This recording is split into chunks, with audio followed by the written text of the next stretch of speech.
Here we go. You really think you have a chance against us, Mr. Cowboy? Hey, motherfucker, what do you like to do? Oh, I don't know. Play chess. Screw.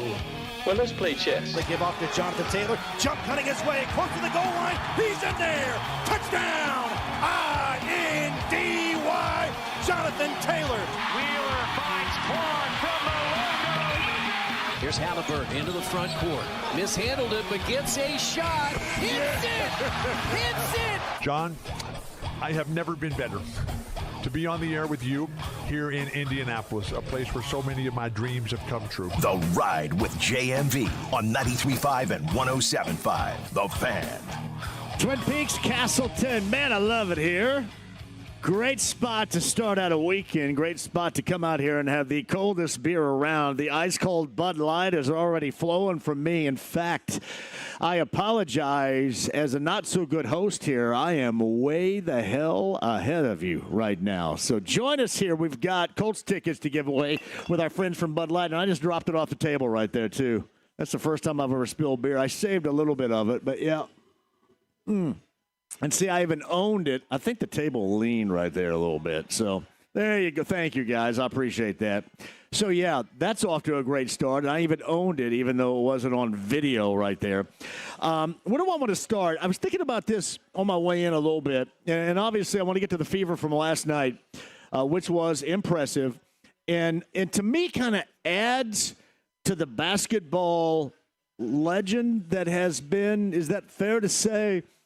If you want to view the Pacers and the Fever and their respective runs in the postseason, I mean, they just kind of have brought you a thrill, have they not? That has been incredible. It's not just been winning or solid results. It's also come with a great deal of interest and drama. It's been pretty awesome. Last night, I thought, was about as enjoyable as you're going to find. And again, the enjoyment also has to come. Like, I'll give you a great example. And I'm not comparing the two whatsoever because there is an absolute canyon of difference. But you look at Game 7 of the NBA Finals, and while we celebrate that, and you know how I feel about Halliburton and what he did, what he put on the line to try to win a title and bring a title back here, I'll always hold that near and dear. That will never go away. But, you know, they still, thank you, brother Dave, I appreciate that. They still it didn't end up winning, but it gave us this incredible entertainment, and it was a feel-good. And I thought last night it just kind of added to what we had witnessed with the Pacers in the postseason, of these close games, or, you know, you didn't think they were going to be there, and there they are. Yeah, it's just been fantastic. I thought last night was really great. It was. And as I mentioned to Jake in the crossover, brought to you by Love Heating and Air, love-hvac.com today. Kelsey Mitchell, by far, and this is nothing against Caitlin Clark, and I'm not trying to make some ridiculous statement because I know she's injured and she'd love to be out there, and we would love to see her out there. But Kelsey Mitchell, I think, is the baddest of the thank you, brother, is the baddest of the badass players on that team because she can get her shot whenever she wants her shot, and she doesn't necessarily have to scoot back to get it. Thank you, Dave. She can get to spots really wherever she wants to get to on the floor. And she can get by the person guarding her really whenever she wants. And she forces double team. I know that you're going to say, well, Caitlin Clark does a lot of that too. Yeah, I'm ready. Yeah, a lot of that too. But I just think she does it differently and effectively.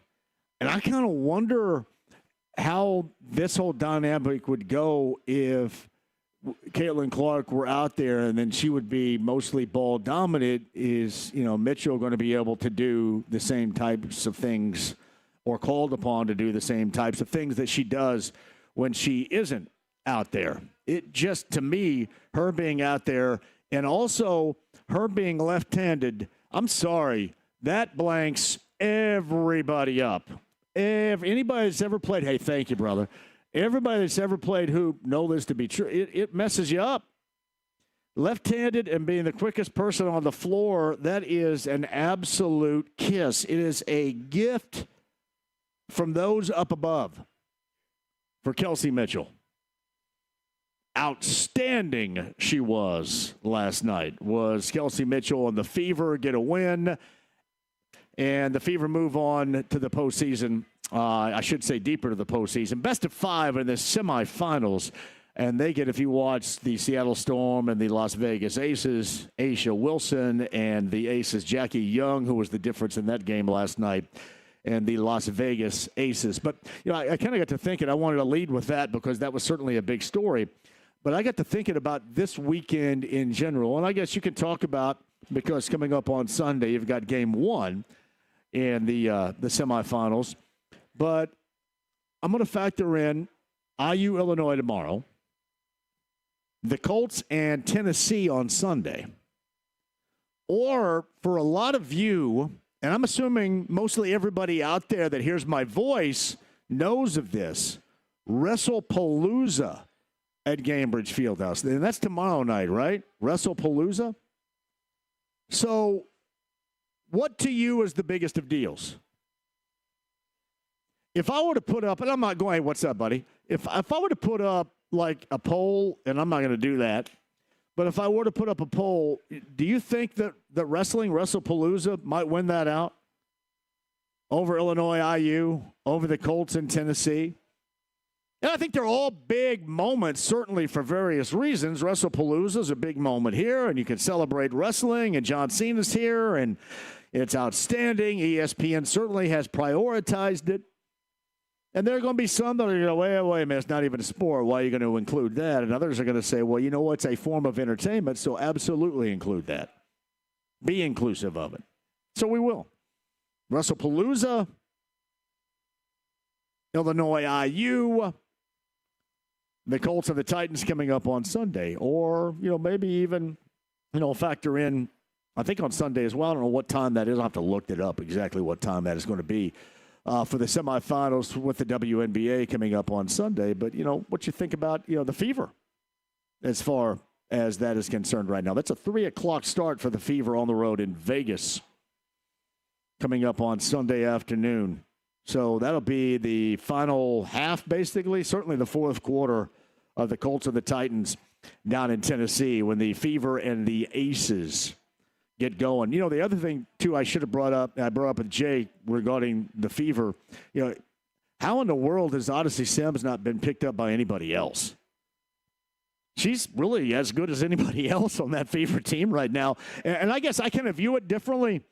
I don't view it as, dump it into, the biggest girl on the floor and have her, do a post move and, an up and under or anything like that. I view it from an angle of getting to wherever you want to get to on the floor. And that's why Kelsey Mitchell is so different to me. And not having to just be pushed back to take a long three, but to get to that spot on your floor where you're most comfortable and getting a shot basically against anybody and really forcing that double team and forcing that double team to come before you even turn a corner. I mean, forcing that double team out there and then being able to create a little bit more. That's where Caitlin Clark is so good because when the double team comes, she's able to find. That's probably her greatest asset is being able to find with great passing ability. But Kelsey Mitchell is a pure scorer, but also can get anywhere she wants to on the floor at any time and feel comfortable and pulling a jump shot, getting to the glass, whatever. Yeah, big weekend, certainly, with a lot of things going on. That game 1 coming up on Sunday, as I mentioned, too. The Colts and the Titans coming up on Sunday.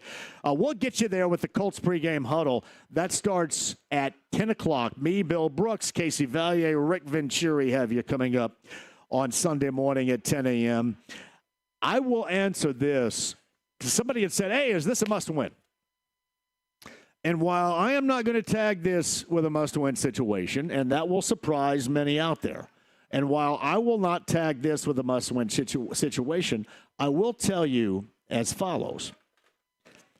I firmly believe that so much of the incredible goodwill that has been created by this 2-0 start, and we all recognize what should have been this past Sunday, but it doesn't matter. They're 2-0. It does not matter. They're 2-0. And as I mentioned to Jake, I think it's also important that a little bit of good fortune also rides with you when you're good. You know that old saying, it's better to be lucky than good? I always think it's always better to be good. But, lucky's not a bad thing either. Fortunate is not a bad thing. And the Colts were that on Sunday to get to 2-0 now. All I'm saying is, against a Tennessee team that has scuffled out of the gate and should scuffle, to me, even more at home. This is one that I don't want to talk about on Monday that the Colts drop, because when you think about it, you lose to Tennessee that's 0-2 to start the weekend. You lose to the first team that you play within your own division. There are a lot of ramifications with that loss. I think we can all get, if you go on the road to Southern California and you're 3-0 on the season, I think we can all swallow that a little bit more than you can if they go down there and get beat by a Tennessee team that, simply put, is not very good. Plus, I think that will dictate terms of us believing that all of a sudden, maybe the Colts aren't as good as what we thought. Then everybody's going to start saying, well, they were just lucky. I mentioned it's better to be lucky than good. Well, in this case, it's better to be good, and I think being good creates that good fortune or that luck. That's what you want. And to me, a loss on Sunday takes that away. That's how you view it.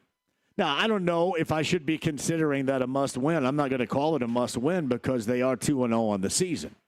And I do know 73% of the teams sitting where they sit right now at 2-0 end up making the postseason. And we've seen the 0-2 start with both Tennessee and Houston. The 1-1 start with Jacksonville. I just don't want it. At some point, they're going to lose, right? But it shouldn't be in that fashion. With the way that they're playing. Like, they give me no reason to believe that they're going to go down and all of a sudden this offense is going to hit a major rut. All of a sudden, Daniel Jones is going to revert back to most seasons of the 6 he had in New York outside of 2022. Tennessee gives me no reason to feel that way.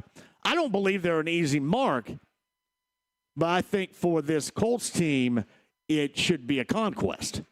For this Colts team, it should be a game where you move on to be 3-0, and then you get that real gauge with the Rams. And, hell, you may have a Rams team next week coming off a loss on the road in Philadelphia this weekend too.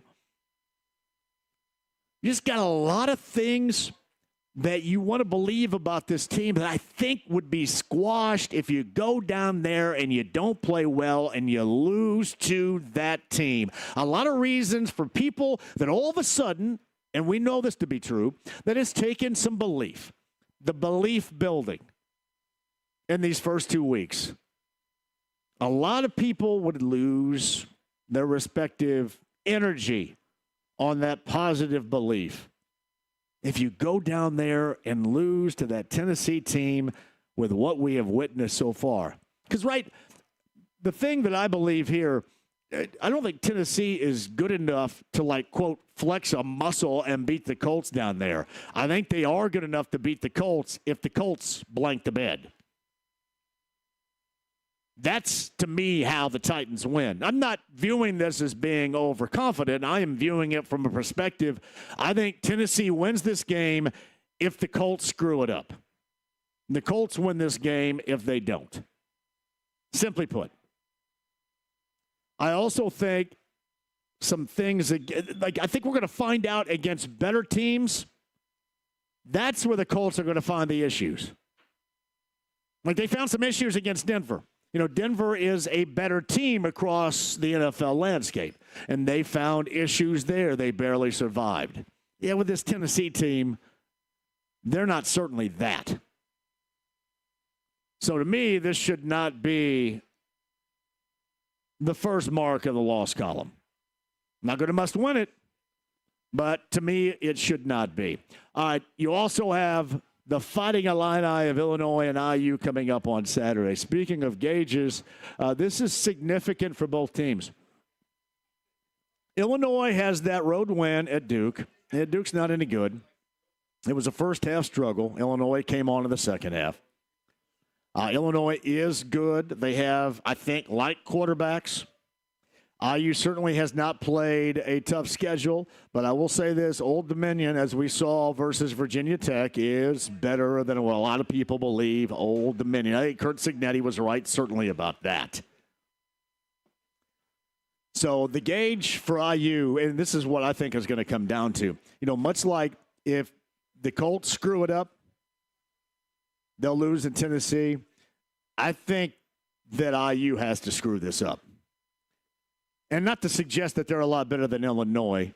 And I know Luke Altmaier's a good quarterback, and he and Mendoza have similar numbers. We talked about that all week long. Danny Cannell and I had that conversation back on Wednesday.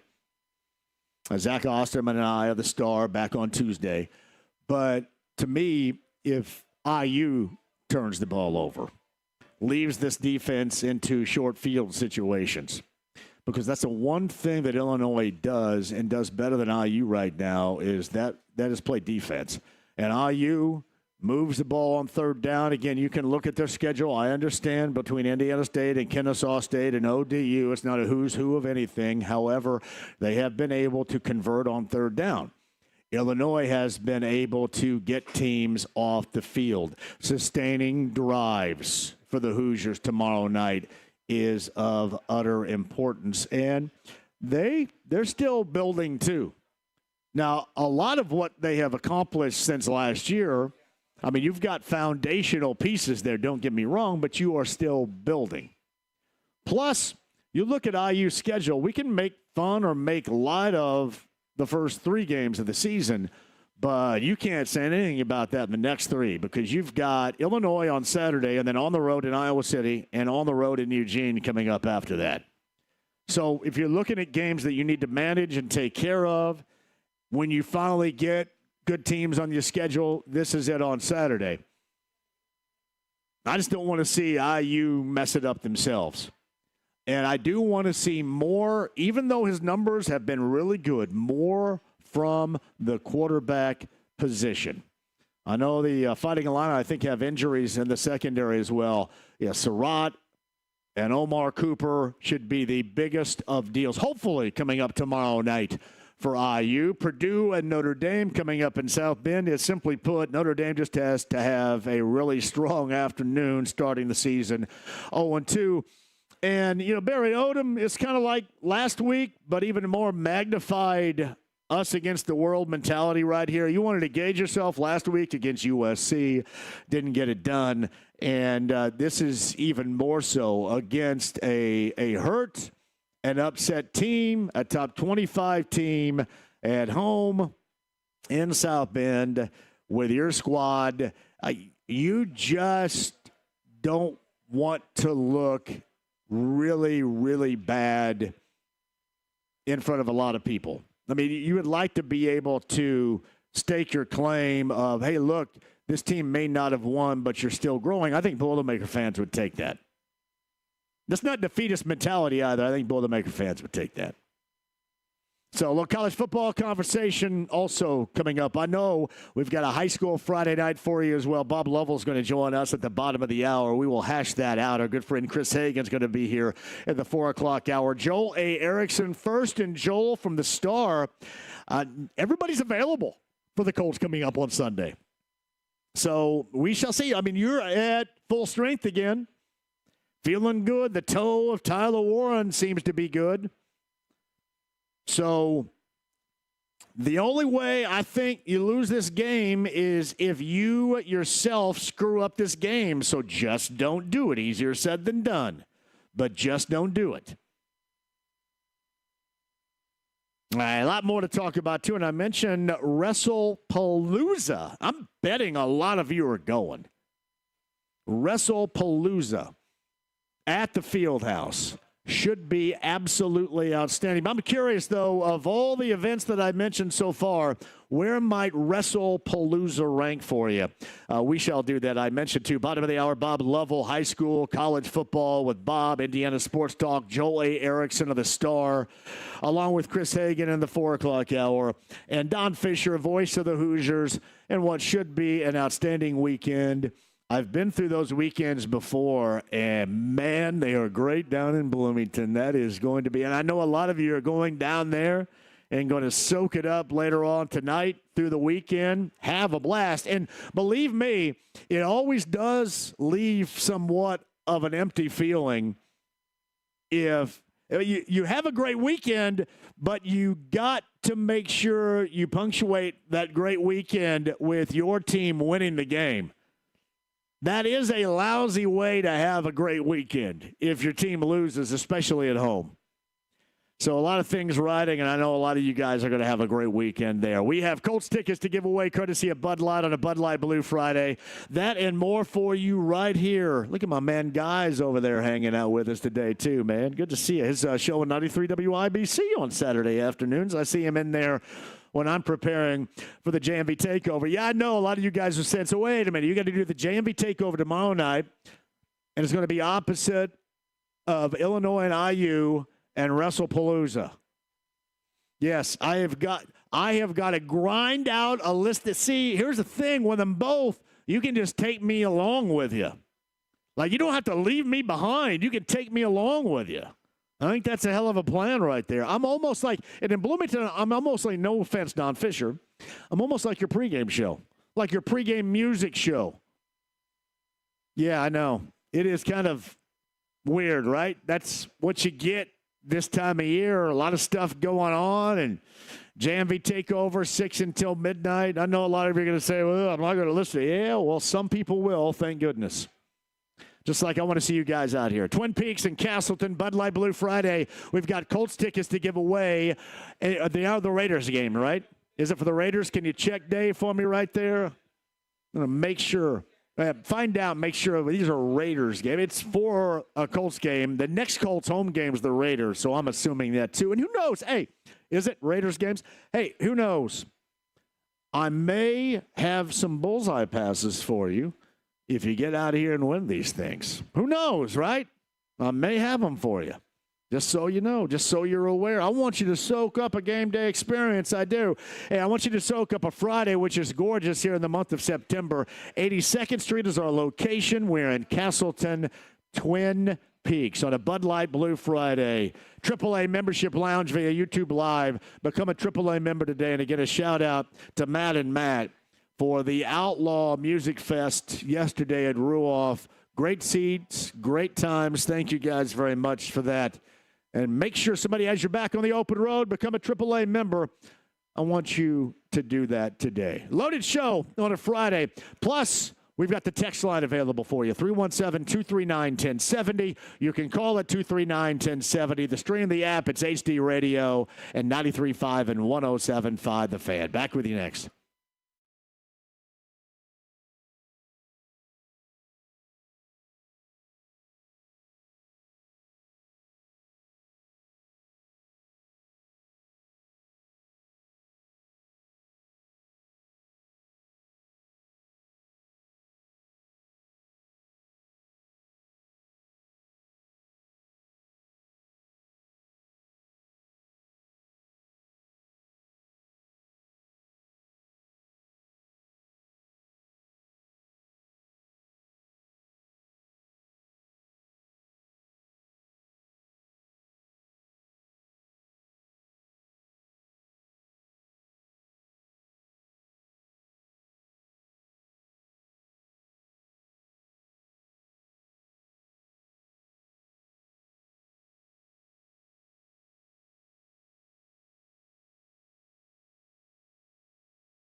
Swanson, full steam ahead. Over there. I want to go over there.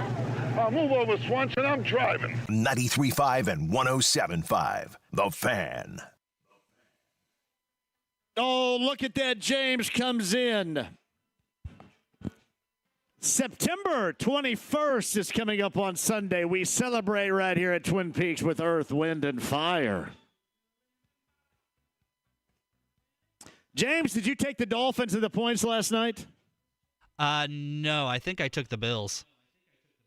Oh, guess who took the Dolphins in the points last night? I should have sent that in for my pick of the week. Damn it.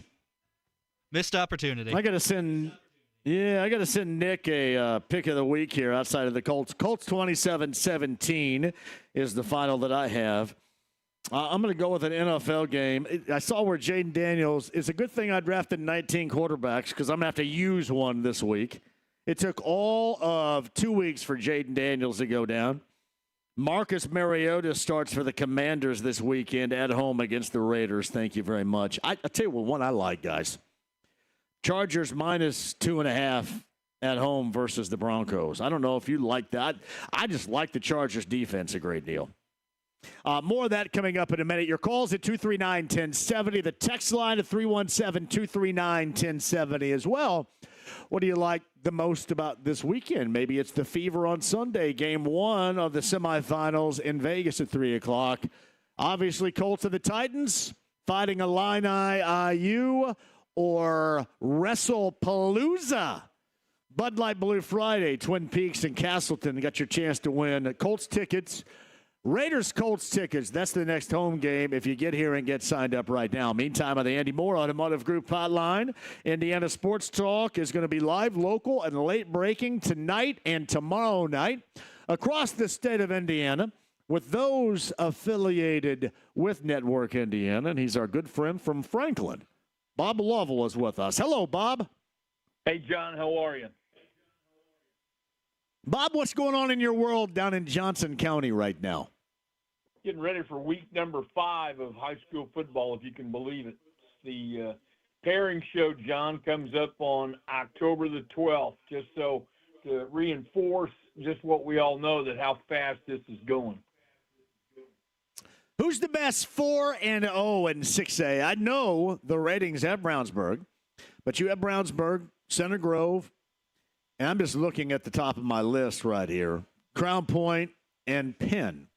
So 2 Northern Indiana teams, 1 Northwest Indiana team, right. And 2 here from the area. Who would you go with right now? Is Brownsburg the clear leader in the clubhouse right now after that 4-0 start as being the best team? Do they lay claim to that?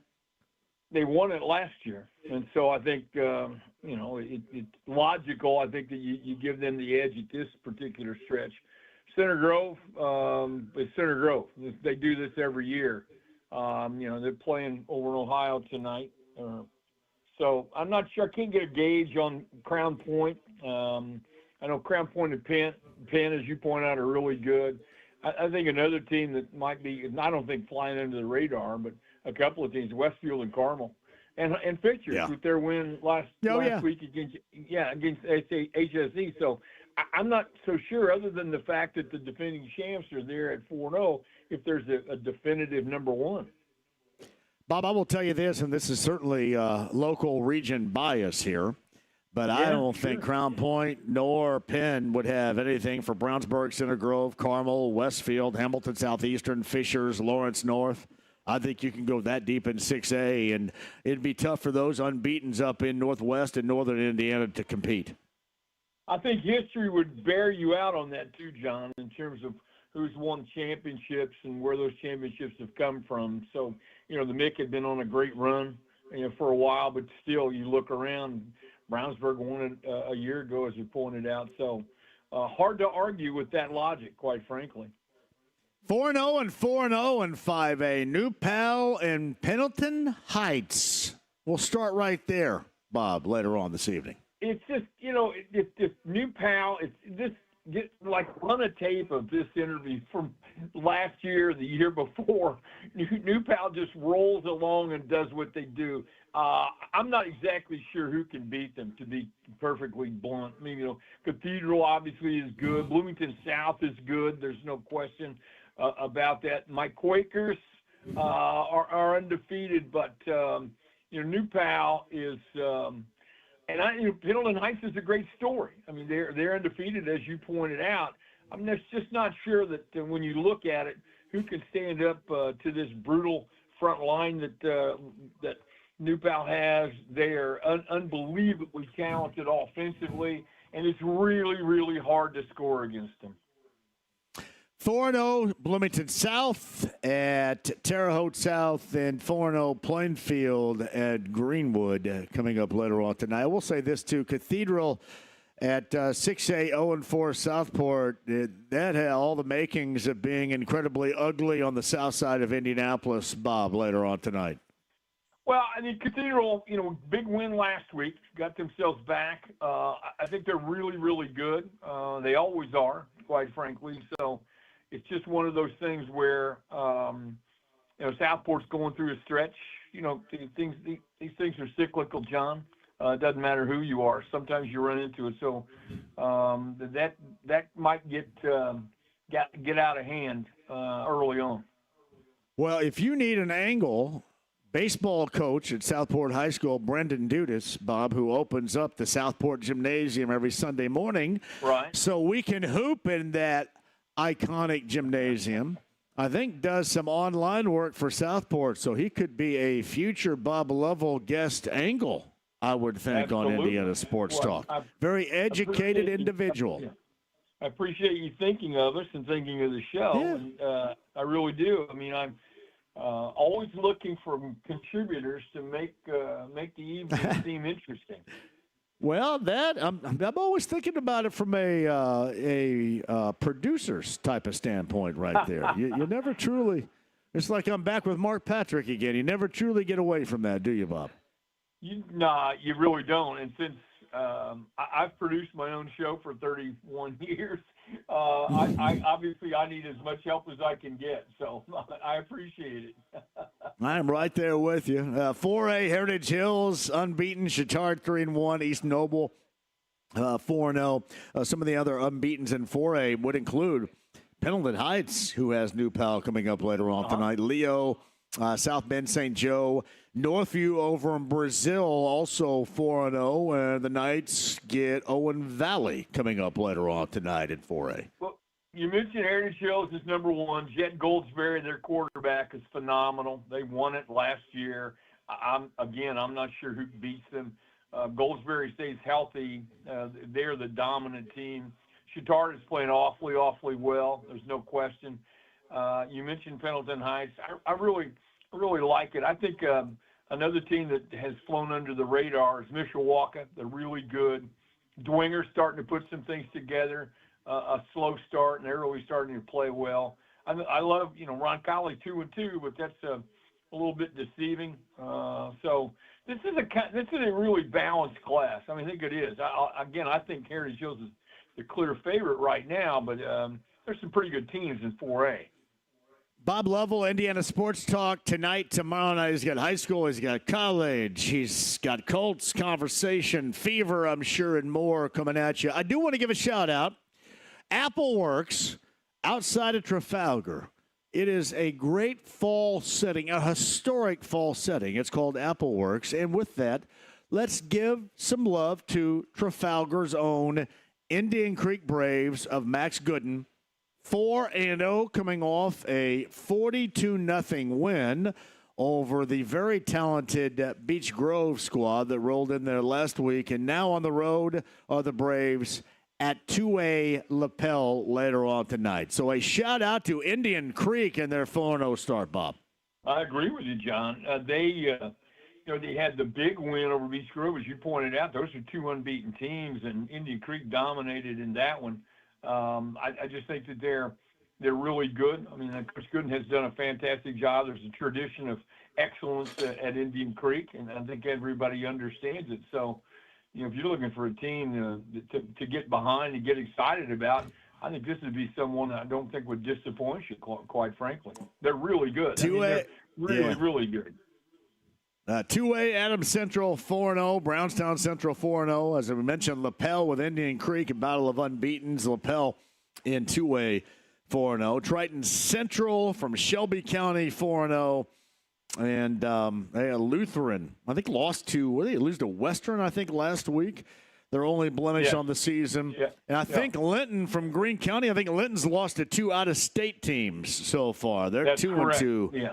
And ranked 10th. The Miners of Linton playing in Kentucky, I think in Illinois, because clearly Eastern Green is not going to provide competition enough for them. You got to go out of state to find it. Yes. I think there's a lot to that. Look, when you're good, it's hard, and they're good.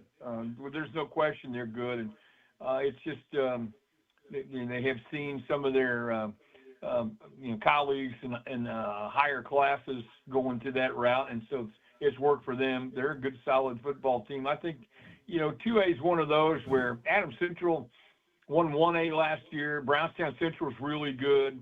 We talked about LaPel. Eastbrook is always good. And so I just love, and Lutheran, I love Dave Pash and all the things that he does. It's another one of those great classes. Hey, Class A, before I let you go here, too, number 1 is North Decatur. They're 4-0. Springs Valley, unbeaten, number 3. Shout out to French Lick. Riverton Park, Frontier, 4-0.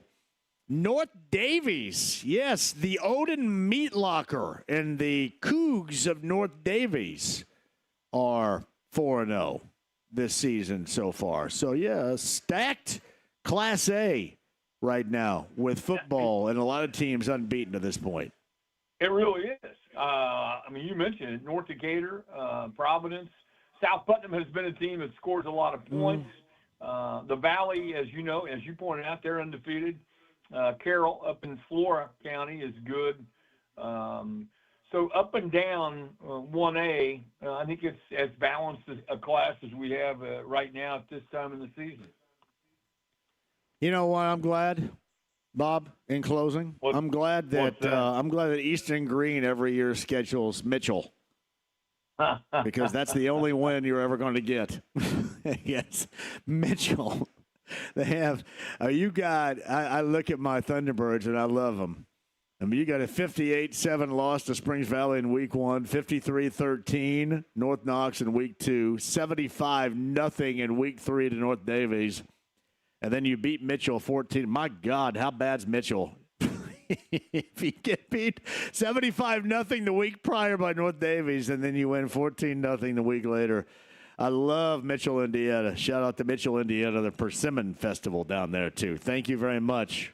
This football season, that was necessary. Yeah. It's just, you never know, John. Friday nights are different. Sometimes the ball bounces your way, and sometimes it doesn't. That's why it's so much fun. Yeah. That's why we have so much. We say we have a lot of time left, but this season is going by rather quickly. And so, as I mentioned, the 12th of October, Paul Condry and I have the pairing show coming up. So that's right around the corner, so to speak. You got it. He's going to have you covered with Illinois and IU and Purdue and Notre Dame coming up tomorrow night as well. But I know this is classic on your ride around wherever you're going, wherever you're coming from, going back home. You're tuned into Bob Lovell later on tonight, and you'll find out exactly what you need to know about your favorite teams. Indiana Sports Talk is the legendary show, the legendary host, Bob Lovell, who joins us every Friday on the Andy Moore Automotive Group hotline. Express Pro Tire and Auto always brings Bob Lovell to you on a Friday. Hey, Bob, I appreciate that more than you know.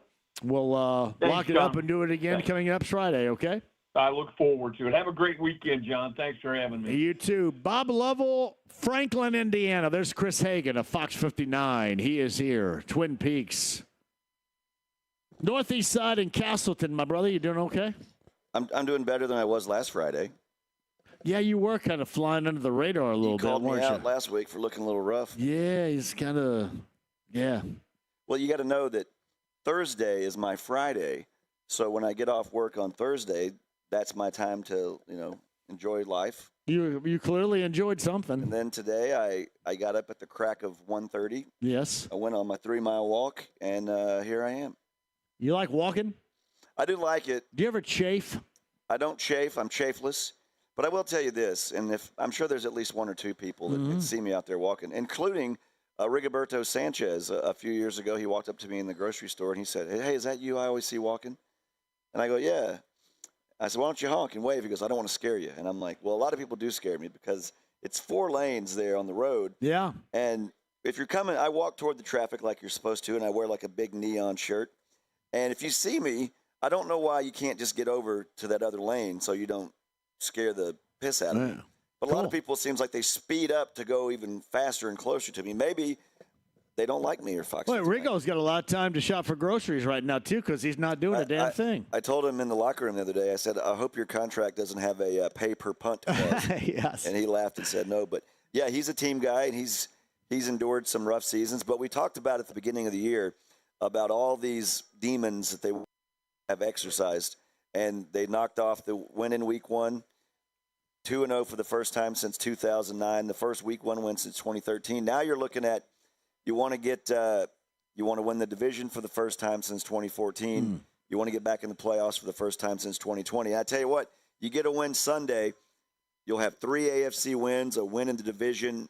You got a couple teams that started 0-2. I know we're going to hit a break and we'll talk more about it, but it's a long, long ass season. But these games all count, and if you get to 3-0, you've got yourself a great launching pad for a special year. Launching pad, Hagan says. Twin Peaks, Northeast Side. We are in Castleton, Bud Light Blue Friday. I've got Raiders Colts tickets to give away to you. Your calls, the text line at 317-239-1070. And first in Joel A. Erickson and Hagan coming up here at the top of the hour. Don't go anywhere. 93.5, 107.5, The Fan.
Bud Light Blue Friday. We're at Twin Peaks in Castleton.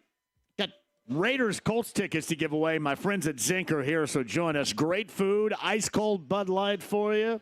What else do you need? All right, so I want to give a shout out. I mentioned Cathedral a little bit earlier. I did not see what James had for me here. Kingston DeVete, freshman dressing varsity for Cathedral tonight. That is from his Uncle Brian, who's a listener to the show. And I love it when the family gets involved to give the kids some love. So I mentioned earlier Cathedral at Southport and Kingston. Freshman dressing varsity. I know that Bobby Jefferson, who is a friend of mine and ours and a friend of this show, has kids on Cathedral's team as well. So a shout out to Kingston, Chris Hagan, dressing for that varsity. Get some highlights on Fox 59 later on tonight, buddy. Come on, man. I was the MC of the big fundraiser you for were. Cathedral football. I heard about that. And you heard good things? Mm-hmm. You said it like, I heard you were a kick-ass. Yeah. It was fun. It was a good time hanging out with the folks, and that's what's great about high school football is the families are super involved and so proud of their youngsters. And not every high schooler goes on to play in college, and certainly not in the pros. But when you see the whole family involved and everybody's so excited and watching their youngster get out there and have some quote-unquote glory days, that's what high school football is all about. Yeah, Win Schuler's spreadability is also about that, too. We're talking original sharp cheddar, bacon and cheddar, and jalapeno pepper. Find Win Schuler's, and when you find it, make sure you send us pictures so we can also locate it. I know Meyer locations will have it. Gordon's Food Service will have it as well. Win Schuler's spreadability for the football season, Chris Hagan, of 2025. John, it's always great to be a sports fan in Central Indiana, but are we in a new golden era from what we've seen from the Pacers up until right now? What's going on? Pacers, Colts, Fever. Remains to be seen. Just enjoy the moment. No, seriously, enjoy the moment. I do enjoy the moment. Last time they were 2-0 was 2009. Yeah. What about Crash Davis when he said, you can't enjoy the moment because the moment's gone? Moment's over. Yeah. So you're saying I'm like Nuke LaLoosh and you're like Crash Davis. I'm like Crash. No, seriously. So I want people to be able to celebrate it, but I think by Friday, if you're a Colts person, you got to kind of move on, don't you? That's what I'm saying.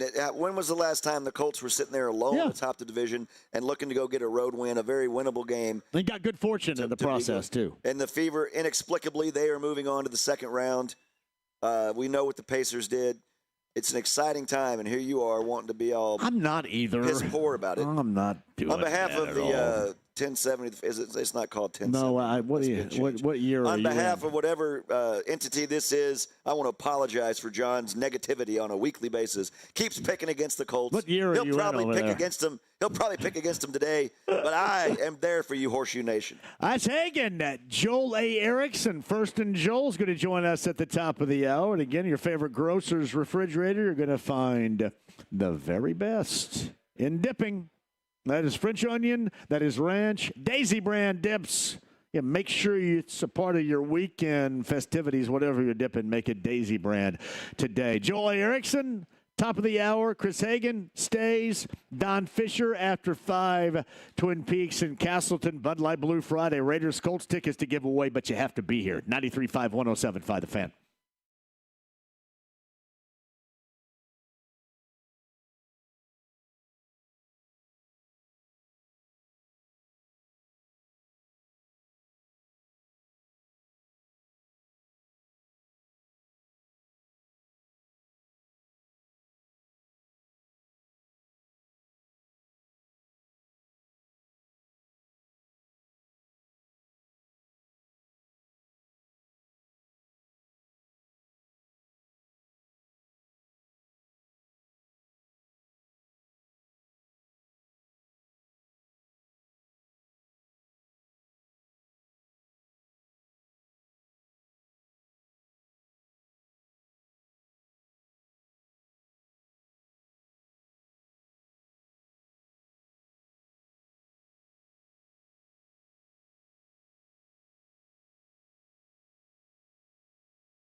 The Ride with JMV. The sportos, motorheads, geeks, sluts, bloods, wastoids, dweebies, they all adore him.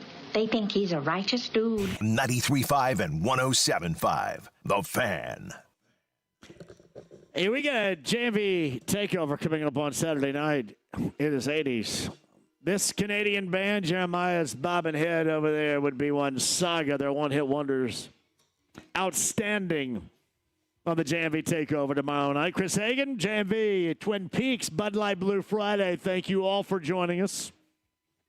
On the Loose by Saga, Chris Hagan. I'm sorry, I'll go ahead and continue to talk while you digest whatever it is you're eating right here. It was almost perfect timing. I'm one bite away from being done. I think Saga had more than one hit, though. You're selling them short. No, they did not. That was it. Saga, On the Loose, that was it. Can you name the other? Well, I don't now because you're eating right here. Don't Be Late was the name of the song. Is it really? Yeah. Look it up. Would I lie about a song and a quesadilla? Hey, who is going to... You going to Nashville this weekend? That sounds like a trip that you make. Alexa Ross is going. All right, gotcha. Makes sense. Are we still going to do Fox 59 overtime? Yeah. Fourth and Joel also will be a part of that coming up on Sunday, right? Mm-hmm. Twin Peaks, Colts, Raiders tickets to give away. You got to get here, though, and make sure you're a part of it. Get signed up and more. Again, Twin Peaks, Castleton, Northeast Side, Bud Light Blue Friday. Thank you for joining us, hour 2. And from Fourth and Joel A. Erickson joins us. Joel. Is it really? It's not Fourth and Joel? It goes back to your negativity. I'm thinking fresh set of downs, First and Joel, and here you are. I like Fourth and Joel better. Joel, send out the punting unit. Hey, Fourth and Goal. Fourth and Goal is Fourth and Joel. You're not going to send out the punting unit, are you? Fourth and Goal. Fourth and Goal is a punting situation, a field goal situation. You said punting. Joel, what do you like better, First and Joel or Fourth and Joel? I like Fourth better. I like First and Joel, but we would not be punting on Fourth and Joel. We're going for it. You know what? You guys make fun of me, but there was a Mississippi State Louisiana Tech game a few years ago where the ball got kicked down the field, and La Tech had 4th and goal from their own 9. Yep. So it's not unusual. I remember that play. Yep. I was out in L.A. The Colts were about to play the Rams. That's incredibly unusual, by the way. How can you say that's not unusual? Because you said, I'd never punt on 4th and goal. And I'm like, well, maybe if you were on your own 9-yard line. Well, you said it's not unusual. There's nothing usual about that. It's not unheard of. Let's put it that way. All right, Joel, thanks for joining us. We'll talk to you next week. And we just lost him. Got a man down. Hey, Joel, I do want to start right here with this team. We mentioned a little bit earlier that Shane Steichen talked about no injuries of note. And I talked about you win that game on Sunday with Denver, and there was a lot of luck involved there. Leverage call, good fortune. You turn that 60-yarder into a 45-yarder, a miss to a make, and you win that game, and now you're 2-0. Man, sometimes the good fortune is as important as being good, but normally being lucky does ride along with a team being good. And it's the first time we've seen things like this happen around here with this football team, Joel, in a long time.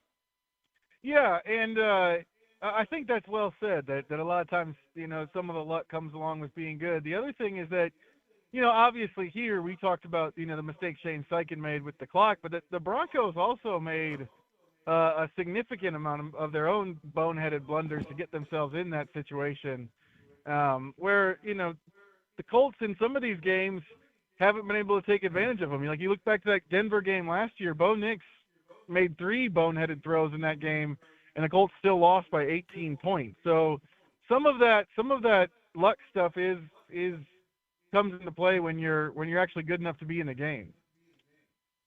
Hey, Joel, it was, Shane talked about it the day after the game that he needed to do better, and it's a learning experience for him.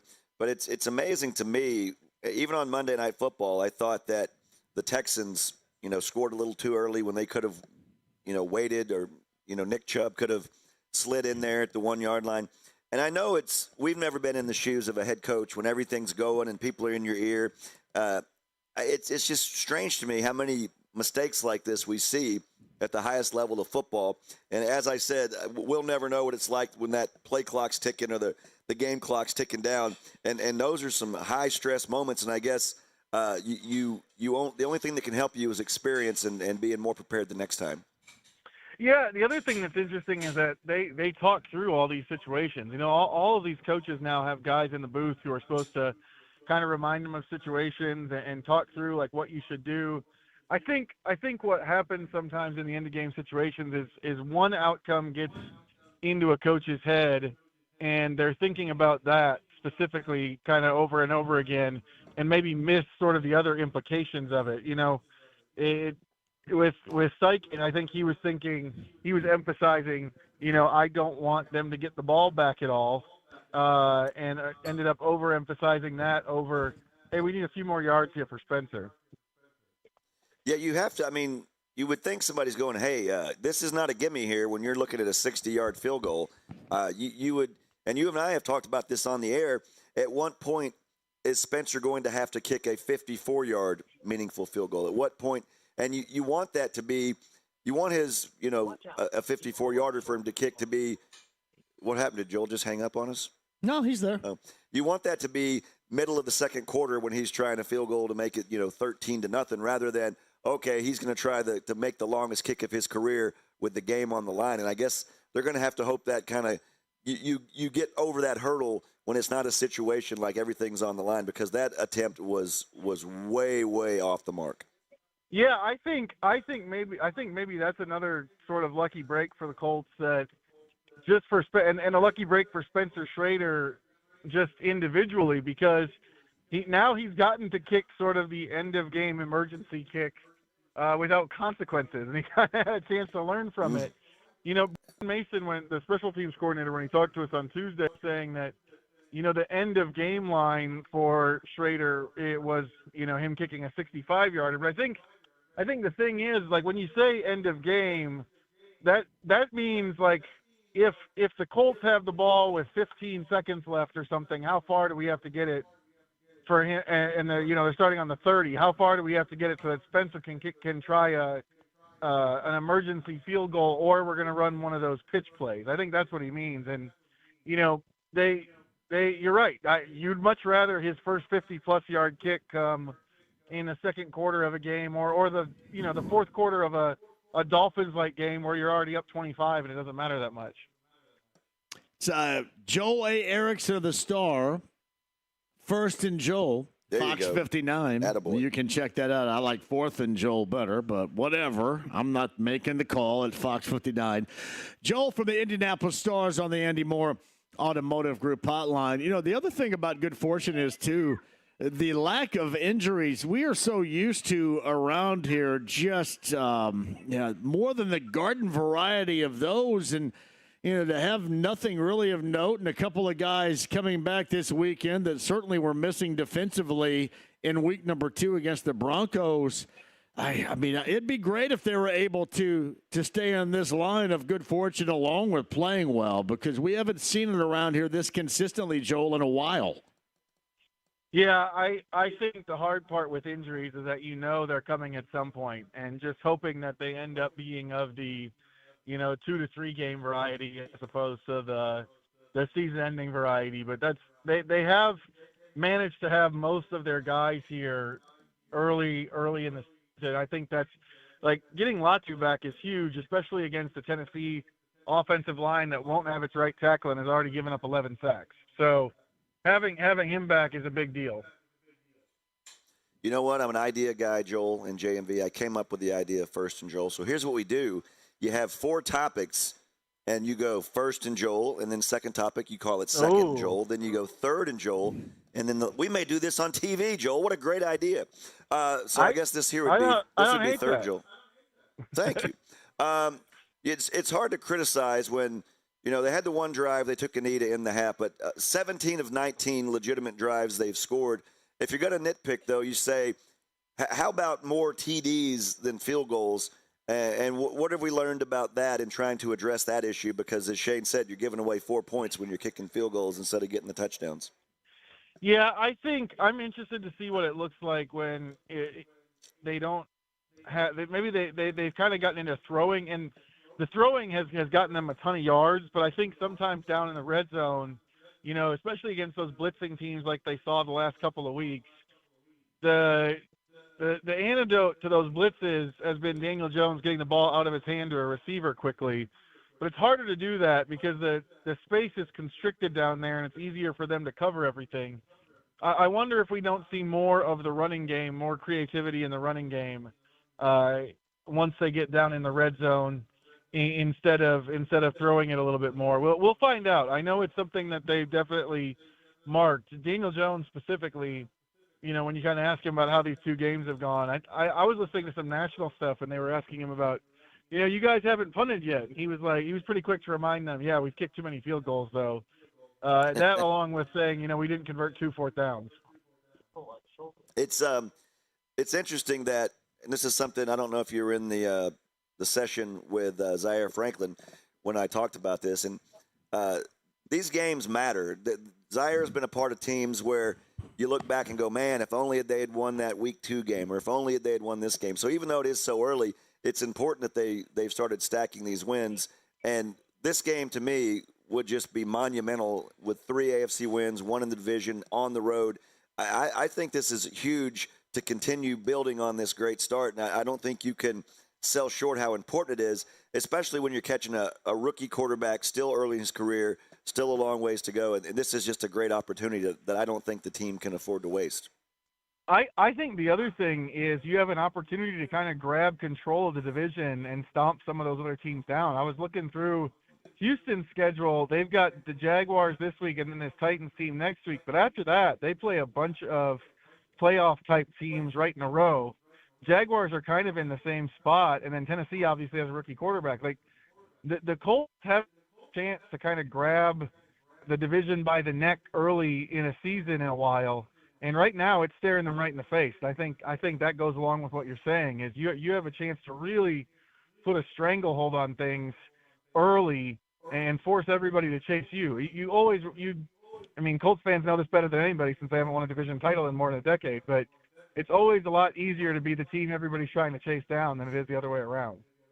And look how many years in a row that from week 1 they've been looking up at the standings, and now you got 2 0-2 teams. You got one that's 1-1, and the benefit of if there is a benefit of not winning a division is the following year you're not playing that first place schedule. So yeah, Houston can go out there and do that, and the Colts can kind of make some hay, and maybe they have a stretch where things aren't going their way. But if you've kind of put away some wins for the winter, those will all count when we get here to late December.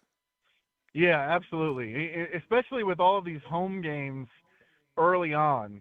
They've got this one on the road and the next one's on the road, but then they get 2 home games coming back. They've got 5 home games in the first 8 with the harder, at least the teams we think that are going to be harder on the back end of the schedule. Yeah, you want to run out a little bit on everybody and put the pressure on them to chase you down as opposed to the other way around. So Joel A. Erickson of the Star, he's on the Andy Moore Automotive Group hotline. I'd mention this. Listen, I'm not an overconfident Colts hack right now by any stretch of the imagination, but I've watched Tennessee and how they look, and we've watched the Colts and how they look, and I think the way that Tennessee beats the Colts is if the Colts play down to and or turn the ball over and hand the game to Tennessee in Nashville on Sunday. And a lot of the goodwill that has been built and the believability in this team with the Colts fan base, I think would be dashed. Even with the 2-0 start, would be dashed if they go down there and lose to an 0-2 Tennessee team that is also just so happened to be their first divisional game. I think that would be bad business in the short term for the Colts if they look like that from an excitement standpoint from the fan base. What say you? Well, I think the other thing is that there's at least a little part of the Colts fan base right now that kind of feels like, am I dreaming? Somebody pinch me. Right. Somebody right. pinch me because we're 2-0. Things went our way here in week 2. When's the other shoe going to drop? When is Daniel Jones not going to look as good as he's looked the last couple of weeks? So I think there's a little bit of maybe caution is the right word for it with the fan base right now, where they're going, hey, this has been really fun, but what am I missing? What's the catch here? And so I think that's right. You don't want to have Daniel Jones throws 3 interceptions and they go down there and lose because, you would say, see, they were right. That's why the Giants let him go, and this is the real Daniel Jones. So even though it is 3 weeks in and they've had such great success, you don't want to see a step back or, people say, well, the Bears are who we thought they were. So it's important, even if they don't win the game, they need to play well. And as John said, make the Titans beat you. Don't go down there and hand the game away. Yeah, and the other thing is, I think if you look at, I was looking through the Titans numbers earlier this week, it just feels like this game, like the defense, you gotta, Denver's got a great offensive line. There's a lot of reason to believe in the Broncos. The Titans don't. Like this Colts defense, this feels like the kind of game that you got to take this rookie quarterback and kind of grind him down. I think that's the other thing is in terms of the fan base. Like we've been used to seeing quarterbacks who a defense should take advantage of, go the other way and take advantage of the Colts for a lot of years. And that first game against the Dolphins was kind of like, hey, wait a minute, that's the kind of quarterback that normally hurts the Colts, and they kind of took it to him. The Denver game, you maybe don't feel as good about it. I think that's another thing is we're still learning about this defense. This is the kind of matchup that you got Lou Anarumo to confuse this young kid. Go out and do it. Go out and do it and make it hard on him and take advantage of what has looked through the first 2 weeks like a offense that is essentially not good enough around Cam Ward to allow him to really play well. Joel, that is well said because I mentioned earlier this week, this is Lou Anarumo's game. This is Lou Anarumo's game to twist the rookie quarterback into an absolute decision-making pretzel. And this is why you got him. This is why he's here. And I'm going to be disappointed if this Colts D, as healthy as apparently it is going into this Sunday contest in Nashville, if they're not able to do it. Yeah, I'm really paying attention not only to Anarumo in terms of him confusing Cam Ward. I'm also paying attention to this front. We have not seen enough pressure from the guys up front so far, and I think with Denver specifically, that's going to end up looking like a very good offensive line at the end of the season unless they have injuries. This Titans offensive line, like I said, they've given up 11 sacks. So if you can't rush the passer this week against this offensive line, with it being banged up, with them missing their right tackle, alarm bells are going to be the defense for the rest of the season. Yeah, and talking with Zaire and Big Grover the other day, they weren't disrespectful, but you could tell they were a little excited about playing a rookie quarterback. And Zaire mentioned that highlight reel touchdown where Cam had run to his right and thrown back across his body and asked if he had seen that. And he said, yeah, I hope he does that again. I hope he tries that again. So they're excited, I think, about the game plan and the idea of getting after a rookie that's still got a long way to go. Yeah, and that freelancing stuff, that kind of freelancing, like we've already seen Cam Bynum make 2 interceptions on plays that were kind of floated over the middle. I do think they're probably excited about it. I know this defense really feels like they confuse the quarterbacks. And actually, Daniel Jones has been asked about this a couple times, like what has it meant to go against a defense that's trying to confuse you in training camp? And he thinks that's a big reason why they've been so good picking up blitzes so far. So, yeah, they got Cam Ward, I think, is probably going to be pretty tough to corral. He does scramble around pretty well. But I want to see him on the run. I want to see him running around, terrified for his life, if I'm a Colts fan. Joel, I'm glad Hagan brought up the Zaire and the podcast and the statements and stuff. I didn't bring it up. I said he said that in the locker room. Well, he did. But no. What he said in the locker room and then what he said about Justin Herbert, who's on the schedule for the Chargers later on this season. I don't know, especially understanding what has been the past with his own podcast, if doing that consistently is good business for him and his teammates. What did he say about Justin Herbert? I didn't hear this. Yeah, he wasn't, did he say wasn't a top 10 quarterback or something like that? Something that is going to be up on the locker room wall for the Chargers. And I just think that he and this team is not a team that needs to be blanking around with this stuff, Joel, is what I'm trying to say. Zaire seems to have adopted the villain persona. And, I don't know. Teams have those guys, but I tend to agree with you that maybe that creates more of a headache than it's worth. There's zero way that Shane Steichen thinks that's cool. None. Because he says about 3 words, and he hates saying those 3 words. So there's zero way he thinks that cool. And I like Zaire, but, man, I don't know if you're an important enough piece to be making those statements. You know what I mean? Yeah. It's especially with teams that we've already seen that go bad once. Where, last year he was talking down about the Giants, and then they end up losing to the Giants and giving up about 100 points. So that stuff can come back to bite you. Well, he said that about his quarterback now, about Daniel Jones is what he said that about, right? About Daniel Jones being the quarterback. So the problem is, I think it's difficult for athletes to have podcasts while they're still playing, because if he didn't say anything, you would say, well, this is a boring, worthless podcast. He went to Syracuse. He's got a broadcasting career in his future, but the unfortunate thing now is that it's coinciding with his playing career. Yeah. He's going to say some things. People don't care, though. Right. People don't care what he says. He's gonna, unless he says something outrageous. Right, yeah. Unless that's why it came to the forefront of your mind, is that if he just went out there and was talking about the tacos he had last night, it's not going to be spoken about on this show right now. So that's the fine line of he has a good show, but then he says some things that could come back to haunt him. Yep. Hey, Joel, I got to run here. One of these days, you got to come out with us so we can spend some long form time with you here on stuff like this. I will definitely do it this week. This week, though, I'm on my way to Muncie. I'm going to take in some Ball State volleyball tonight.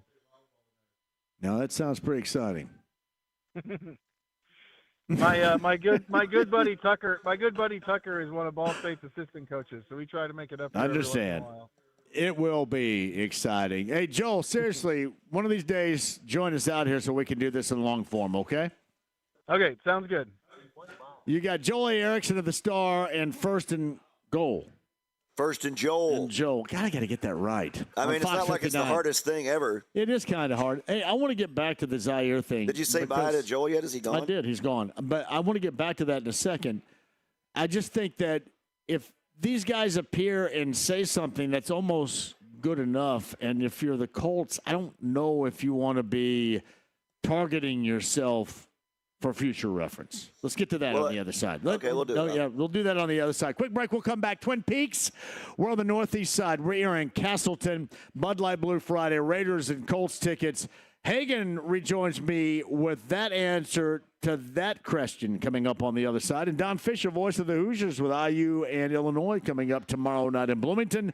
That and more for you. Do not go anywhere. 93.5, 107.5 The Fan.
Ride with JMV. It takes him a second to get on the stool because he's under 5 feet tall. 93.5 and 107.5. The Fan. Yellow card right here. I'm sorry. Hold on. Yellow card, Ocean Avenue. Yellow card, Jeremiah, is at Ruoff tonight, right? See, I'm in the now. Yellow card is in the now. You're about to get a yellow card, maybe a red card for you. You always play that drop, no matter. I don't play it. James does. It's no matter who. There's been numerous producers, so I think you slide a secret text, be like, "Hey, play the Chris Hansen." It takes him a second to get on the stool because he's under 5 feet tall. James, do you play that because Hagen is present? Not always. That was completely by happenstance today. I have played it before when Chris is on the show. When I know Chris is coming on the show, though, I have to cop to that. You're not under 5 feet tall. I know. I'm well over 5 feet tall. I'm the average height of an American man at 5'9". Is that the average height of the American man? I didn't know that. You know what? I had an interesting thing to ask. I think I'm shrinking. Well, in more ways than one, John. Yes, there's no. Your head is getting bigger and your body's getting smaller. You know, I just noticed that, too, in this picture with the Twin Peaks girls. I thought, man, look at my little body and my big head. You're a walking bobblehead. I look like somebody just teed up a golf ball. You know what? You're looking good. You've never looked better. You know what? Your commercials, this is a very profitable show, but you have so many commercials that I always forget what you teased before the break. It was something to do with me answering something. Well, it was the good fortune of the Colts. And then I talk about all the time the how injury report. Yeah, the injury report. I mean, you're 2-0, and you get an 0-2 team on the road that hasn't looked good so far. And then you have nobody on the injury report, or at least that has been ruled out as of Friday. And you have news regarding you have only two Tyler Warren. Only two players are listed as questionable, and one of them is the team's leading receiver, Tyler Warren, with the toe. He did not participate Wednesday in practice. Yesterday and today, limited, but the official tab on him right now is questionable. You think his level of badassery would prove out here that he's going to be out there in game number 3? Well, as we learned from a certain female basketball player in town here, sometimes you can't let the hero factor get in the way of the medical advice and go back out there too soon. And that's a transition. Let me ask you this. We had been told a while back that Caitlin had been trying so hard to get back, and she just wasn't going to make it. If they go to the finals and they're still playing 3 or 4 weeks from now, couldn't she be ready? She was close. Why couldn't she be? They said she was close, and so I wish I could have made it back. Well, now they're into the second round. I think somebody needs to ask that question. Is there any way, and let me ask you this, if she does get healthy and they're in the finals, do you put her back in or say, you know what, we've come this far without her, what do we do? Here's what I don't know. Is Kelsey Mitchell the same with Caitlin Clark in the lineup and being ball dominant? Is Kelsey Mitchell the same? Because I don't know how these two function at that level in the backcourt when they're both pretty ball dominant, especially Caitlin Clark. Kelsey, first team all WNBA. She's the best player on the team. The numbers speak for themselves. What do those numbers look like if Caitlin played all the games instead of just 13? They have to adapt. That not only was Caitlin injured, several injuries. I think Stephanie White should be looked at for Coach of the Year based on what she's had to get through. But yeah, this is what's great about life in sports is what if this, what if that? What kind of season would Kelsey have had Caitlin played the whole season? I think Kelsey Mitchell's different as an individual performer because she can get to her comfortable spots on the floor whenever she wants and get a shot off. Caitlin Clark oftentimes is pushed back to take shots that she can still make, but she gets pushed back the distance. Kelsey Mitchell's different because she gets to the spots on the floor where she wants to be. Caitlin Clark's a better passer, but again, Kelsey Mitchell has, to me, something that not a lot of people have. When you can get to wherever you want to on the floor and get your shot, that's just different. Well, that's why I think she's the best player on the team. Most likely until when we have to get this officially said by Stephanie White or somebody, most likely not going to see Caitlin on this team again this year or back in the lineup. What does the team look like next year based on whatever success they end up having this year?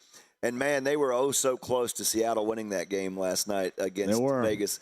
and the Fever would have had the home court advantage in a best of 5 against I love Skylar Diggins, though. I don't know what you think. I love Skylar Diggins. I remember. Yes.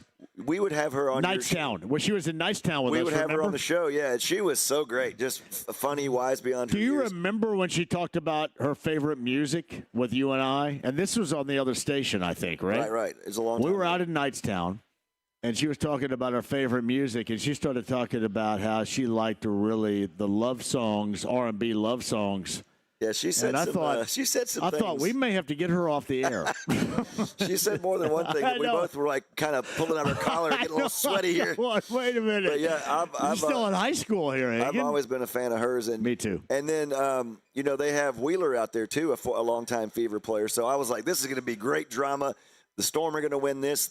The Fever are going to have home court advantage. Now, Vegas has been just on a roll, since the last third of the season, and it's going to be a tough out. They have the world's best player, but if you do reach the finals, or whatever kind of success you have from here on out, you have to look at the makeup of this team and what they were able to do. A lot of that, I think, you give a lot of credit to Stephanie White, and even more credit to Kelsey Mitchell in the season she's had, because this team could have easily said, well, you know what, we lost all these players, let's just pack it in, and we're not going to make the playoffs, we'll regroup for next year. But that is not at all what they did, and I think that's kind of perhaps inspiration for what the Pacers could think about doing in their upcoming season. Sure, you lose your face of your franchise and your superstar. It doesn't mean you have 13 other players that are professionals as well. So Kevin wrote me this. Kudos to Mitchell and Sims. And by the way, honestly, Sims, how's she not playing anywhere before she got picked up by the Fever? Because she's as good as anybody we have seen. I think that just kind of stands to not that many teams and a lot of good players out there. But anyway, but the Fever are nowhere near the semifinals without Boston or Howard, who combined for 26 and 18 and 9 dimes. Yeah, and I'm not taking anything away from them, but Kelsey Mitchell is by far, to me, the best player, including Caitlin Clark, on that team. Oh, yeah. By far. Doubt. And, look at Aaliyah Boston was an overall number 1 pick. And let's not forget about that. Let's not forget about the talent that was already on this team before Caitlin got there. And, yeah, Natasha's been a beast as well.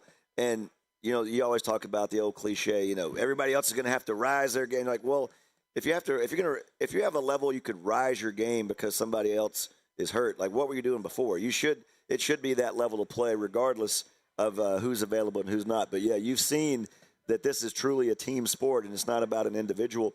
And maybe a lot of fans became Fever fans because of Caitlin, but they still come out to the games. Yeah. They've been paying attention, and they've learned about how good these other players are, and they're getting their due right now because, let's face it, Kelsey spent a long time with this franchise, a lot of lean years, and so it's good to see her get the recognition and reap the benefits now of them advancing for the first time in a decade. What is the most popular event this weekend?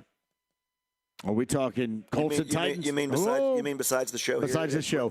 Colts and Titans Sunday, Fever Aces Sunday, Illini Hoosiers Saturday, WrestlePalooza Saturday night.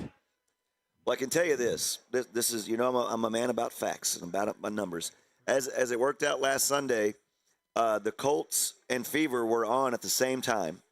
So both on network TV. You had the Fever on ABC in a playoff game. You had the Colts on CBS 4 here in town. And the Colts did a 20 share, and the Fever did a 3. Not taking away from what the Fever did, but I'm saying 7 times more people wanted to watch the Colts. Well, this is all football all the time. It's football all the time. So if you're asking me, well, I'm saying, well, you're asking me what I'm more excited about. Right. I'm the most excited about the IU-Illinois game. I love college football. I want to see if IU is not a one-hit wonder with last season, and everybody say, oh, you beat garbage teams, you lost to all the good teams. Let's see them prove it. I'm excited about the Colts going down to Nashville. Third, I'm excited about the Fever, and fourth would be WrestlePalooza.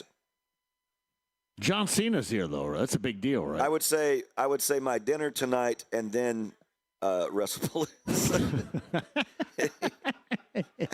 I was right there with you on that, too. I don't even know what it is. If it was a junkyard dog, I'd be all over it. I don't know what it is, but it sounds exciting, and it's good for the city, so it's good for me, and I like it. But I don't know what it is. My man over there has a Halloween 2 Oh, that makes me scared. on. I can't see that. Did you like Halloween 2? No, I mean, talking about like the original 1981 Halloween 2. I liked it. The dark hotel or the dark hospital, where she was, I was like, where are all the people in this hospital? What's? Yeah. Can you guys turn the light on in the hospital, maybe? When the first Halloween came out, I was 10 years old, and my dad told me don't watch that movie, but he was always gone. So of course I watched that movie, Home Alone with my brother. Did it scare the crap out of you? I was the perfect age to be scared for the next decade. Yeah. And when I still see that face, that William Shatner mask, it still gives me like a little primal moment of, oh my God. And then that was the first movie where the killer could. Yeah. He's not dead. You look back down, he's not there anymore. You're like, oh, he could be shot here. 5 times, fall off the balcony, and run off. He might be here in Birmingham. He could be anywhere. Chris Hagan of Fox 59, JMV, Twin Peaks. Raiders Colts tickets to give away on a Bud Light Blue Friday. We would love to have you out here. Don Fischer, voice of the Hoosiers, the magnitude of Illinois and IU. Coming up on Saturday night. Don joins us at 5, Chris. And before you run, let's not forget about Purdue Notre Dame tomorrow. I haven't. I've mentioned it already. Thank you very much. I only listened to half the time, so. Thank you. About the exciting weekend, I thought maybe we should throw that in there, too. 239-1070 if you want to call. 317-239-1070 if you want a part of the text line. 93.5-107.5 The Fan.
Elford is over there right there.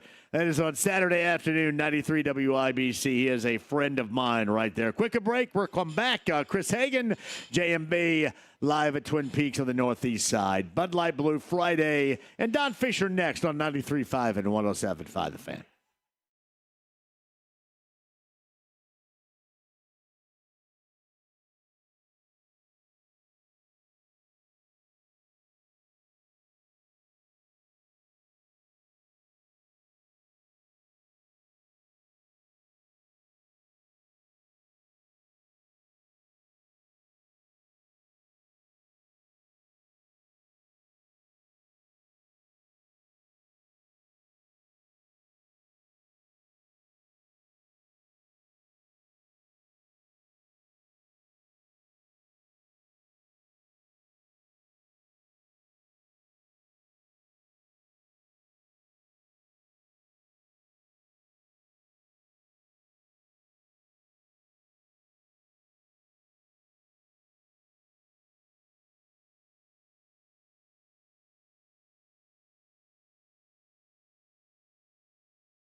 He's my homeboy, my rotten soldier. He's my sweet cheese, my good time boy. 93.5 and 107.5, The Fan.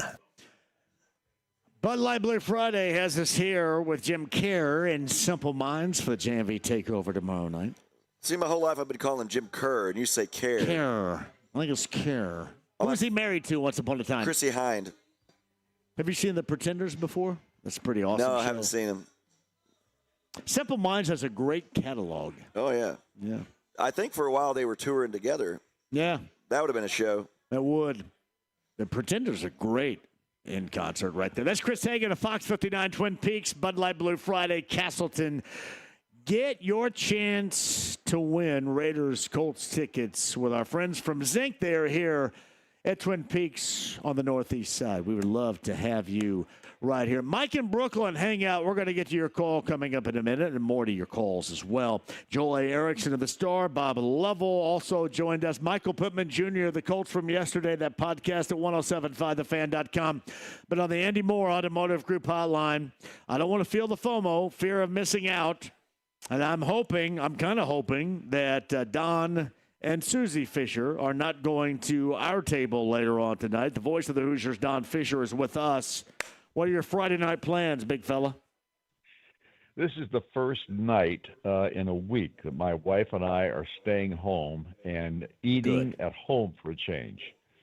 Good for you, because I was going to, the fear of missing out, if you're going to say, hey, would you like to join us at our table, would drive me nuts. Why, are you going to not be able to go either? I'm on the northeast side right here, and I most definitely will probably need a ride home, so I doubt if I make it. Well, I'd rather you get a ride home and make it, big boy. Just so you know. I am, buddy. I am. I will do just that for sure. Honestly, I'm going to be opposite of you guys tomorrow night, 6:30 on the Fan. That's the pregame show with Don and Buck and John Herrick. Getting you set for Illinois and IU. I'll be opposite of you on the JMV Takeover, but certainly be watching and listening.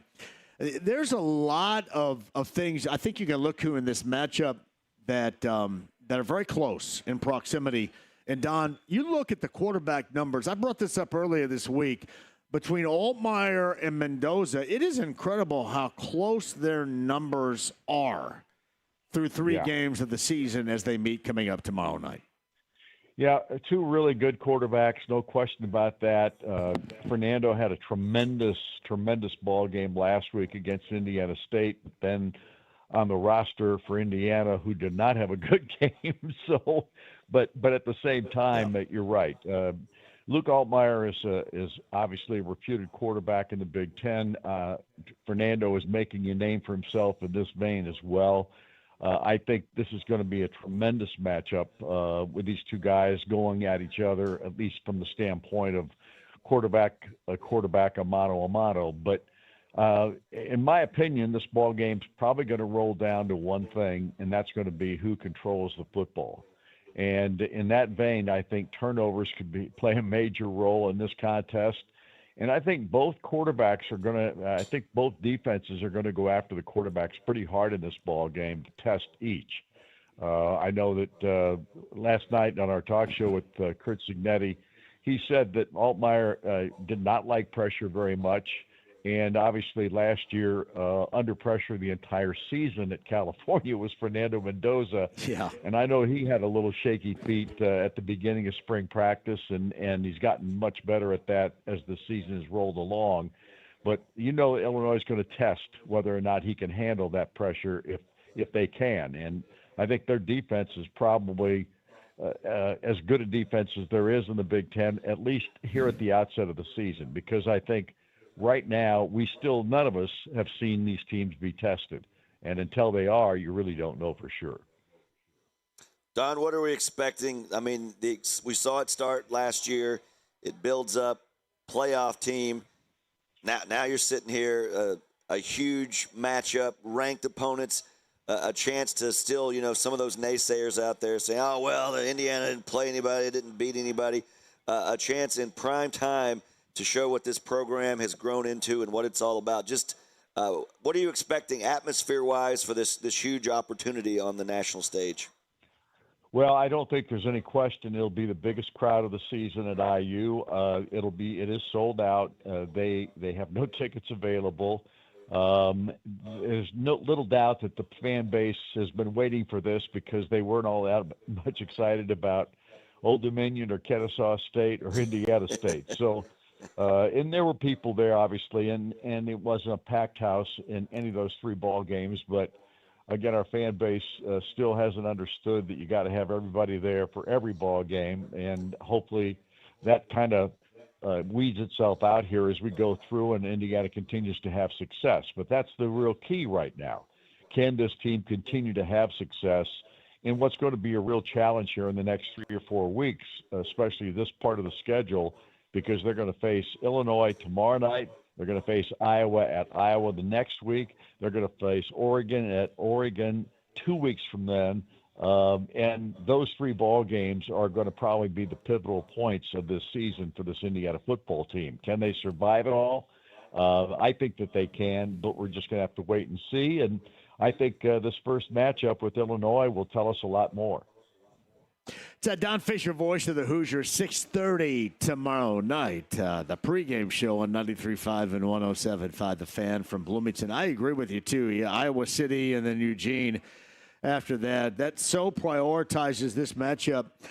How much do you take away from the numbers of the first 3 meetings with both of these teams, whether you're talking about IU's schedule or Illinois' schedule? Because there are a lot of things that are opposite here. IU's been very good on third down. Illinois defensively has been very good, very stingy, if you will, versus third down. But how much do you really take away from what we witnessed so far that plays into this game and this matchup, Don, tomorrow night? Well, I can't really say that we can talk very much about Indiana's schedule, and I wouldn't say there's much difference in the sense of what Illinois has done either. They played Western Illinois their first ball game, destroyed them. In their second contest of the season, they played Duke, and Duke hasn't looked all that great here. We thought they were going to be pretty good this year, but they have not looked all that great. And then last week it was Western Michigan who took the thumping from Illinois, 38-0. But they were just up 10-0 at halftime, the Illini we're talking about. In Indiana's case, Old Dominion has turned out to be a much better team than a lot of people thought they were. Obviously, they kicked Virginia Tech in their last outing.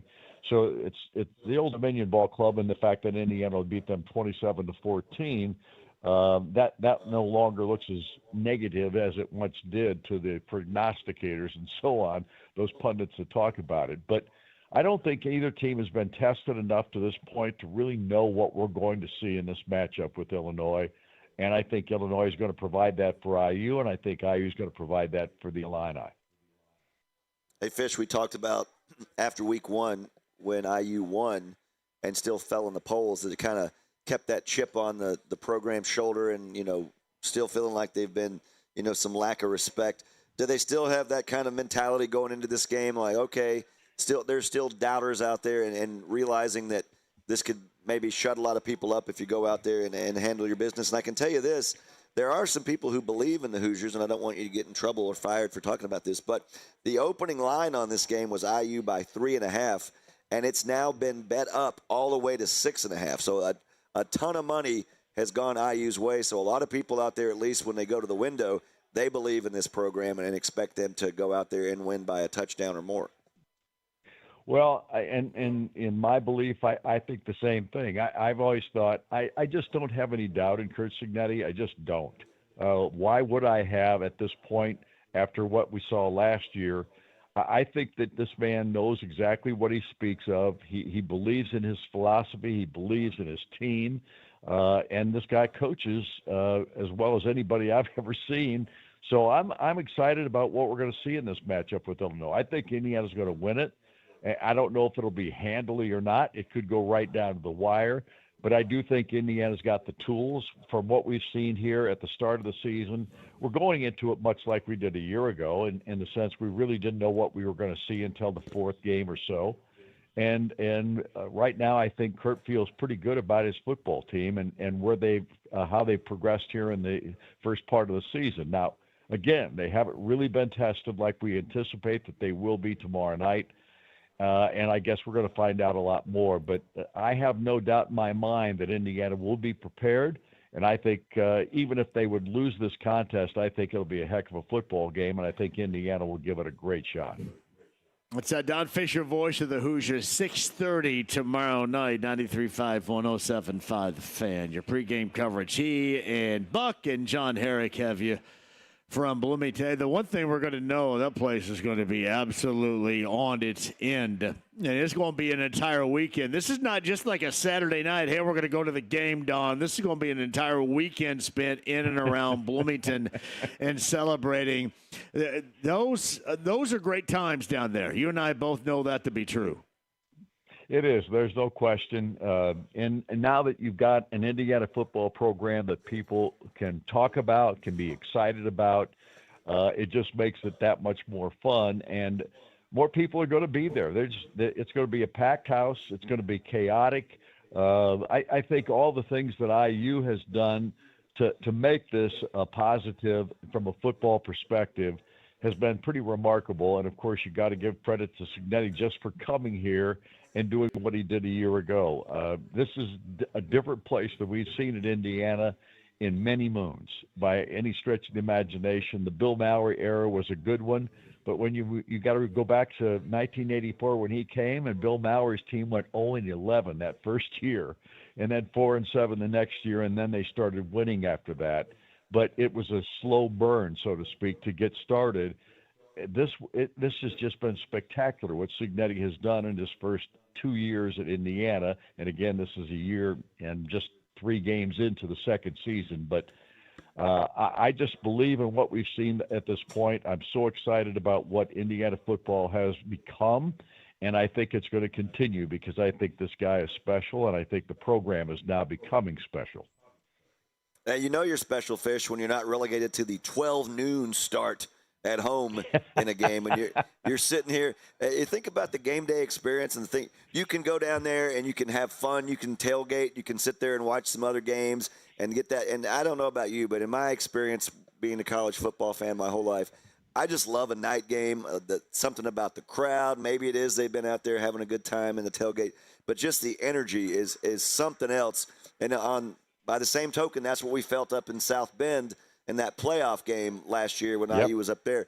Just the electricity, and I'm excited to see what it's like, an exciting, meaningful, ranked, showdown conference game at night and the nation watching. I don't think you can ask for more. And neither can Fish. He has hung up the phone. Yeah. There he is. Hey, Don, you're still with us. Go ahead. I'm still here. No, I agree with you, Chris. I don't think there's any question it's going to be electric tomorrow night when Indiana and Illinois play. Illinois considers Indiana a bigger rival, especially in the basketball side of things, than what I think Indiana does. But Illinois has had better football over the years. Yeah. If you just talk about consistency, they've had a little bit better football program, but it hasn't been great, and it hasn't been great for a long time. I think I read someplace in their notes that they've had 5 teams that were battling for a national championship, but they haven't had anybody since 1950. I think that's been even close to that, other than maybe the Mike White era back in the 80s. So it's just exciting for both these programs to be good again, and without question for Indiana, it's special for them to be good again. So without question, we're looking forward to a great ball game tomorrow night. And look, Indiana win or lose in this season, I still believe that this Indiana football team has got a chance to be really, really good for the rest of the year. It's Don Fischer, voice of the Hoosiers. By the way, we should mention the Mustangs of Edgewood, coached by Scott Fisher.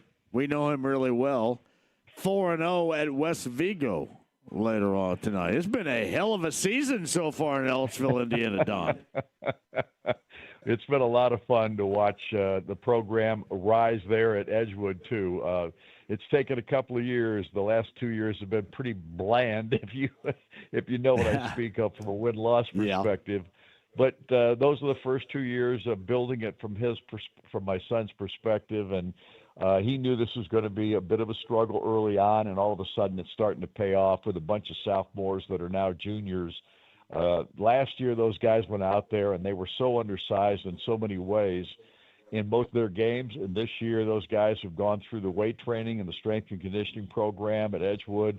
And obviously the fan base is excited now, and they've won 4 straight to start the season. Granted, in their case, the schedule hasn't been all that difficult either, but they did beat a South Putnam team that was ranked in number 1 Class A at that point, and won that one in overtime. And South Putnam had absolutely killed them the first 2 years that Scott was there, but they got some a little revenge this past week, and obviously now they play a West Vigo team that's probably not great either. They very easily could be 5-0 after this ball game, and then down the rest of the way, it's going to be a much tougher schedule for them. But you know what? You've got to have some success to get things started, and it builds confidence for the players. And this is still a pretty young Edgewood football team, so we're really excited about what we're seeing from Scott and his program. No doubt about it. 4-0 West Vigo later on tonight. Don and Susie Fisher will be staying at home and eating in this evening. No fun whatsoever being here. What time are you going to go down to Bloomington tomorrow, Don? You know, I haven't even decided just yet. I don't know if I'm going to go real early, but I'm not going to go late by any stretch of the imagination. I like to get there and walk around the stadium maybe once or twice and see how people are enjoying themselves and those kinds of things before we get started with the ball game. So I'll be down there at least two hours before we go on the air, and maybe even 3. We'll have to wait and see how we feel. Fish, have you done your homework? Have you done your research? Any tough names on that Illini roster that you got to double check? Do you make sure you know how to say them correctly? There's several on that roster, and here's what I will tell you guys: when it comes to the names anymore, I have become a phonetic genius. I literally everything that I do, I have to write about at least 15 to 20 names in phonetics, because there's no way I could possibly pronounce them if I did not. If I pronounced them the way they were spelled, I never get any of them right. So they only get tougher. What happened to Reggie Miller, Mark Jackson, Dale Davis? We could say these. So what I do, Fish, is if I don't say it, then I can't say it wrong. So sometimes I'll be like, a heck of a catch there by number 12. Look at him go. I'll just give up. I'll punt on the name. That's the problem with radio. If you just give numbers, nobody knows who the heck you're talking about. Hey, look at number 88 with that catch. Look at him run. Well, I know that's funny because I know you take great pride in that, and it has been to where, I mean, some of these names multisyllabic. I can't even say multisyllabic right. But it's like, man, and you're saying it. It's not like you have time to collect your thoughts. You're like, hey, this is a 70-yard pass, and I got to spit this out quick, and I got to get it right.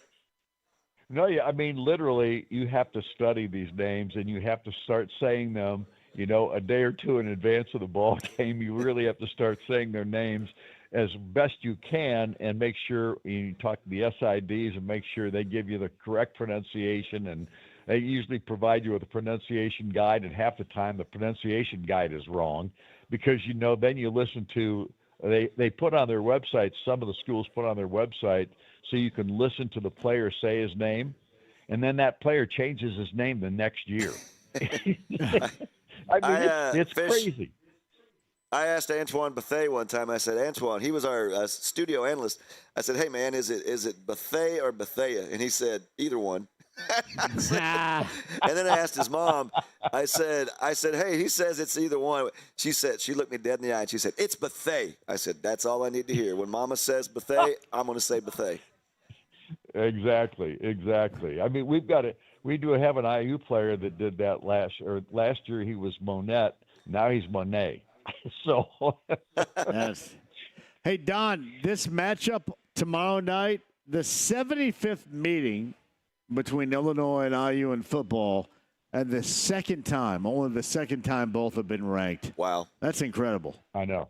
It is incredible. I mean, you think about that. I'm glad you knew. I thought maybe you'd slide that into your pregame stuff right there, but you already knew it, didn't you?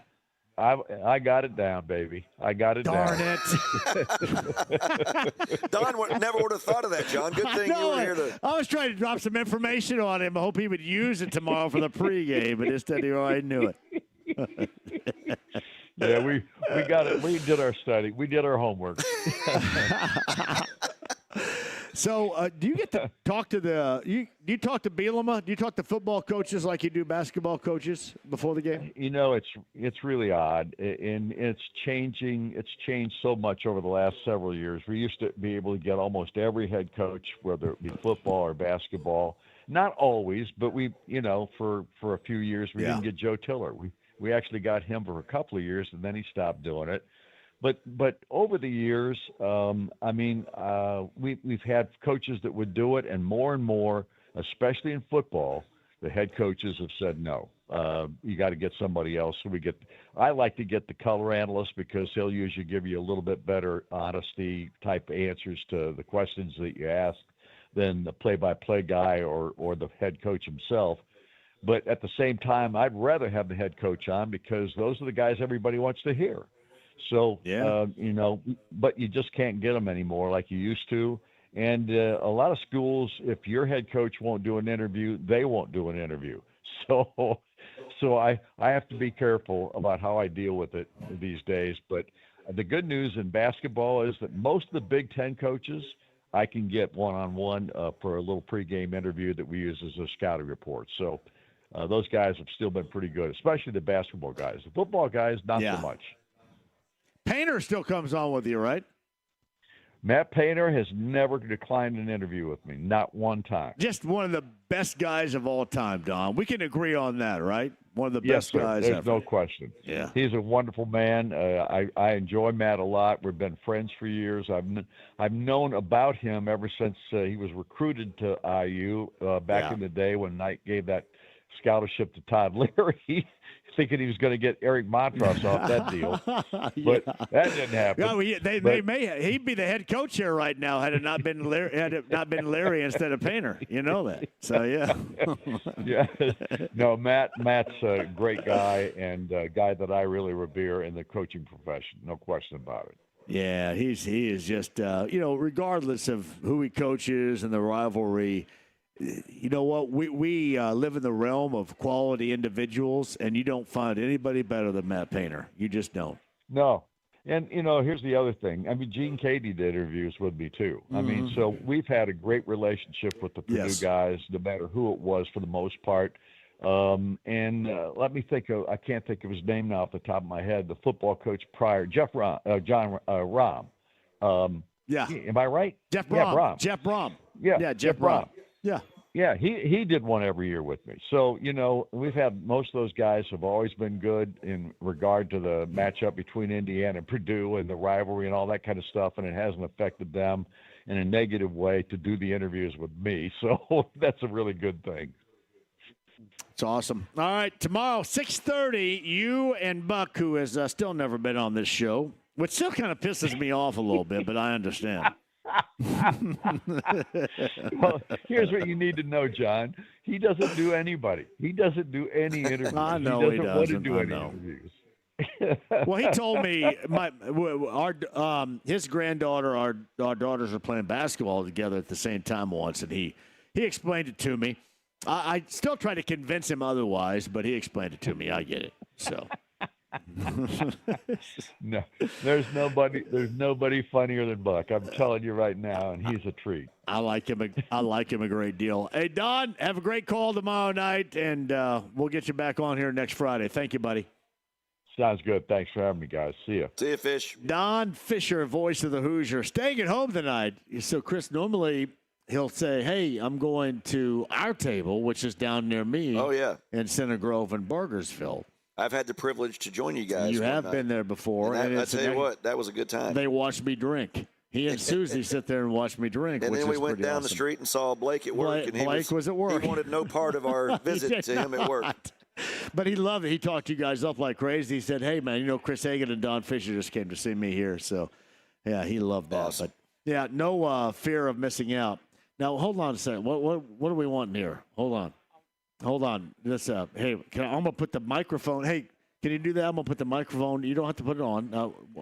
Hello, everyone. My name is Matthew Hovey. How's everyone doing today? I think everybody's doing okay, Matthew. You sat down right next to us, right between Hagan and I. Yes, I wanted to talk about the Colts. You do? Well, okay, well, ask a question right here. Are you guys ready for this matchup on Sunday? Who thinks we're going 3-0? Who thinks we're going 3-0? Matthew Hovey asked who's going 3-0 here. Who thinks that? Hagan, start with you. I think the Colts are going 3-0.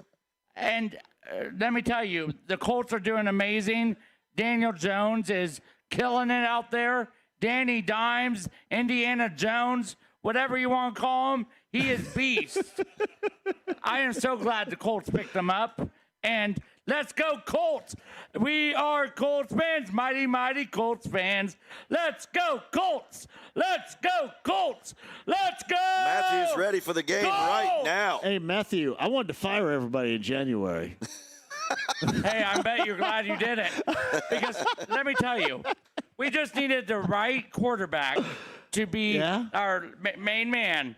And I think that Daniel Jones is doing fantabulous. Do you think do you think it's more just me not being very bright? No, you are bright. Okay, I'm bright. Let me tell you. Okay. Yes, you're very bright. And I love listening to your show every day. Thank you, buddy. And it's an honor to be here. And I'd like to show something on. No, people can't see it, but I can. On there. Oh, you want to show that? Okay, Yes. I'll show that right there. You can see this on the AAA Membership Lounge via YouTube Live. What are people seeing right here? Let's go, Colts!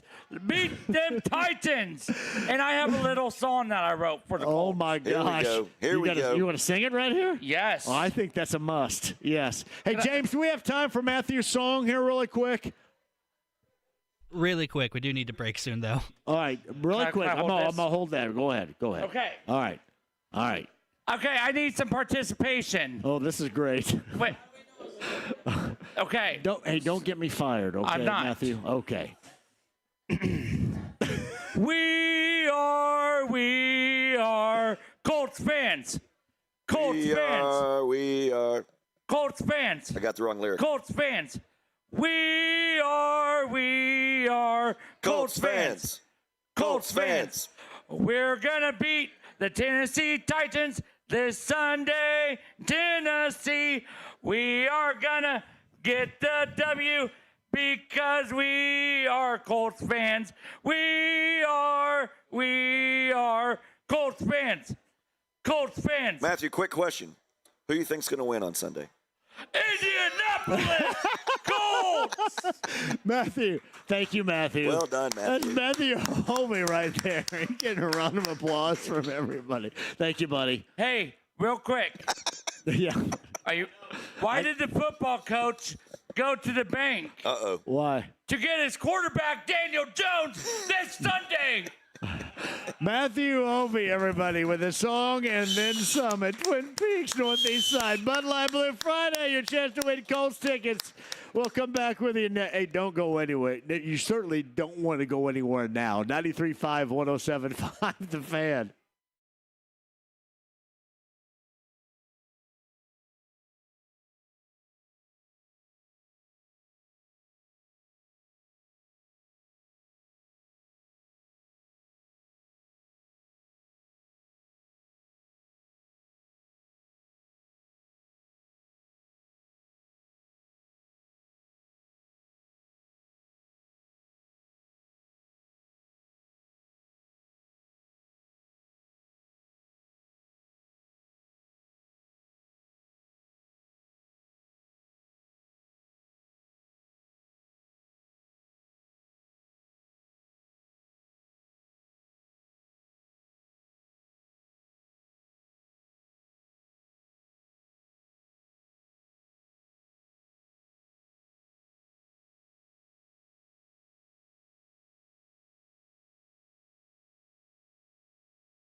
goes on? 93.5 and 107.5. The Fan.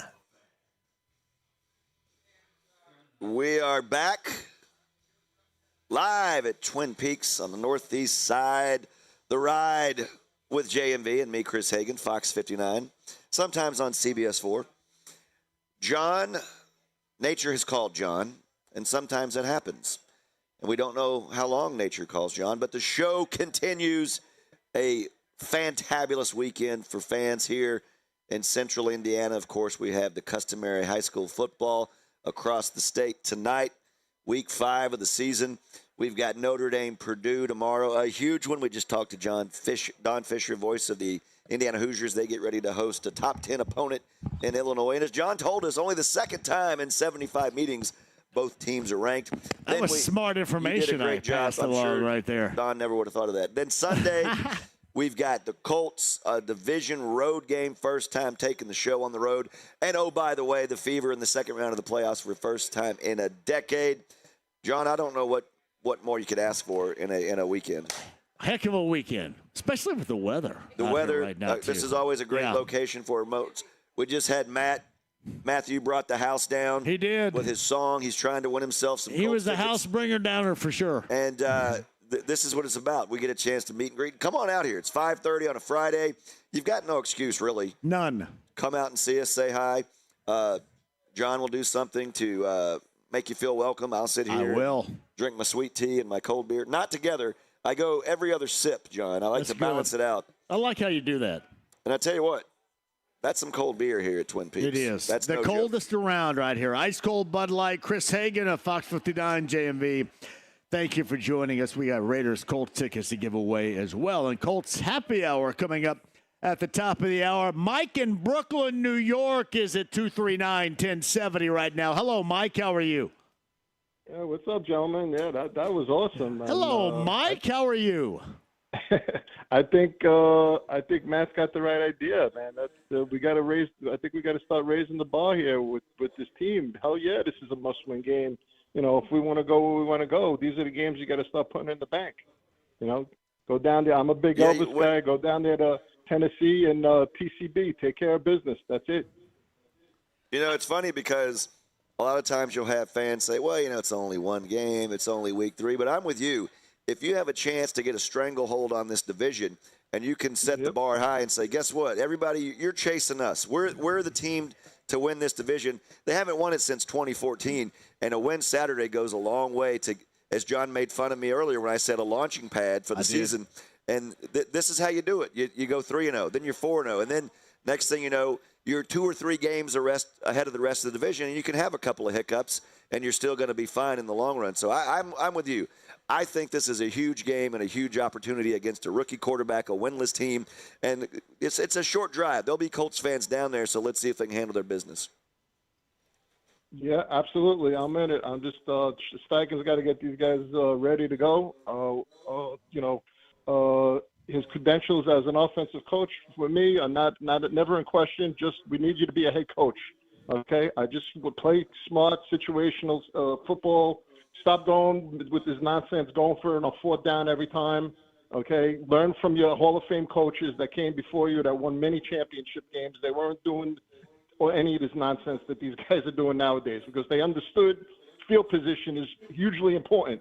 You know, he keeps talking about we got to play 3 phases, complementary football in all 3 phases. That's how you do it. You get the special teams out there on 4th and you're at midfield, punt the ball, put them in, get Rigo to pin them down, put the defense out on the field and say, hey, go get them. Tell Lou Anarumo, go do what you got to do. That's complementary football. Not what they've been doing. What you're doing is just rolling the dice, shooting craps football. And the problem is you're crapping out more often than you're not. So that's where I'm at. I thought that was sound like a scene from Goodfellas. You got to go do what you got to do.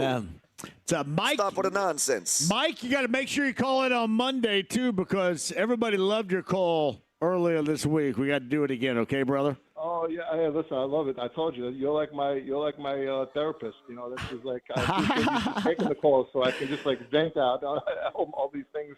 So yeah, absolutely. Always, have a great weekend, and let's get this 3-0 started. Enjoy the game. Mike in Brooklyn right there at 239-1070. Hey, Hagen, look who's sitting next to me. If you're watching, and get there right now, the AAA Lounge via YouTube Live, because the awesome Olivia is here. When I sit next to you, we lose viewers. When she sits next this to you, is we the gain awesome viewers. Olivia.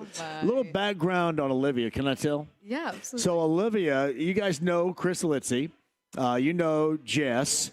Jess is Olivia's mom, and they look just alike. You can tell. No, literally. Man, you guys, you're We like always the get mini, mistaken as the sisters. mini me. Well, I don't know how much we had met one another, and then last year I came in here and I went, and it took me for a second. I did a double take, and I said, "Yeah, Jess, that's Jess, like a little Jess." Is who you are right there. I think the last time I saw you was at the Colts game. It was. When I was like 18. You're like 18, Yes, so it was yeah. my 18th birthday, actually. But Olivia works here, and she has for a while at Twin Peaks and Castleton. Hey, tell everybody about the weekend you guys got coming up, Olivia. Oh my gosh, all the football. I don't think we have any fights this weekend, but we'll have all of the college games on. Yep. All of the NFL games on. We'll have them on the speakers. You can change the TVs. We got all the specials today. It's like brew days, so we have all of our house beers for $4. It's the time. Ice cold Bud Light for everybody right here. Now, I Yeah. was a little disappointed because you didn't make it out to Mystic Waters Campground with us back on Labor Day weekend. sorry. I know. It's all right, though. I would have if I could go back in time. I know. If I could go back in time. If I could go back If in I could time. turn back time, If it's she like could go back in Cher time, sitting next to she me would here. not come again, okay? That'd be the same. You know, I If would I had have another gone, chance not to go, I would take full advantage of that. No, I wanted to. I promise. Now, here's the one thing that you hype up when you talk about coming here, which was always love, is the cold draft beers. Yes. Very And cool. mine was, what did you say? It was 30 degrees? It was 30 degrees. And there's something cool about seeing that, the little sign that tells you, like, it literally changes all the time. it's like it's going to be even better. And you get the tall one, and you're enjoying yourself. And of course, I had the most particular order of my chicken quesadillas, but you guys nailed it. Always good. I got you. Scratch food made here Yes. at Twin Peaks. We know that to be true. So, hey, where'd you go to high school? I went to Frankton. That's what I thought. Frankton. I did. It's Frankton High School right now. Shout out Tiny to little Olivia town. right here. What's the Tiny. nickname? What's the mascot? Eagles. Yeah, Frankton Eagles. Frankton Eagles. Did you know that, John? I did not. I didn't either. So. But I think I have a shirt. I think Chris Litzy sent me a T-shirt once upon a time. Okay. He probably did. I believe He that probably to did. be He's true. a big So, Eagles fan for sure. yes. All right, so you're going to be here all weekend long to see everybody? Yes, absolutely. It's Olivia right here. You can see at the AAA Membership Lounge via YouTube Live. Ask for her section. Ask for the. Ask It'll be overflow. There'll be a waiting We'll be list. here. No, that's Olivia with an A too, right? Olivia with an A. Yes. All right. So you know Litzy and you know Jess. They're fans, friends of the show right here. And this Olivia is the daughter of Jess. Let me ugly up You the can shot. real tell. quick for There everybody. comes Chris Yeah, Hagen. how about that? Fox 59 Now we're right talking. here. Thank you, Olivia. Oh, of course. Twin Peaks, Bud Light Blue Friday. Raiders Colts tickets will give away. Hagen and I return on the other side. More of your calls, texts, and stuff like that. But the Harrah's Hoosier Park race of the day, 50 in betting, 50 in dining from Harrah's Hoosier Park Racing and Casino in Anderson. The Friday edition is coming straight at you right now, 93.5, 107.5 The Fan.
JMV. But I'm a genetic freak, and I'm not normal. 93.5 and 107.5. The Fan. Harris Leisure Park Race of the Day, 50 in betting, 50 in dining, courtesy of Harris Leisure Park Racing and Casino in Anderson. Mike is your winner. Lucky Jade was the horse, $3.60, $2 bet, $2 exacta, $8.80. 50-cent trifecta, $5.70. Tuesday through Friday, the Harris Leisure Park Race of the Day. You pick a horse as we send it out. And we run that thing in the 5 o'clock hour. And the winner gets 50 in betting, 50 in dining, courtesy of Harris Leisure Park Racing and Casino in Anderson. Your Harris Leisure Park Race of the Day, where you have horse racing until November at Harris Leisure Park Racing and Casino. It is in Anderson. We are doing a Bud Light Blue Friday. Thanks to our friends at Zinc, as always, for hosting us in what is a great time. And we love Twin Peaks here in Castleton on the northeast side. It is always one of our favorite places to go. On the road again next week. Raiders tickets today. Raiders tickets coming up next week as well. But a busy Chris Hagan sports weekend on the inbound without question.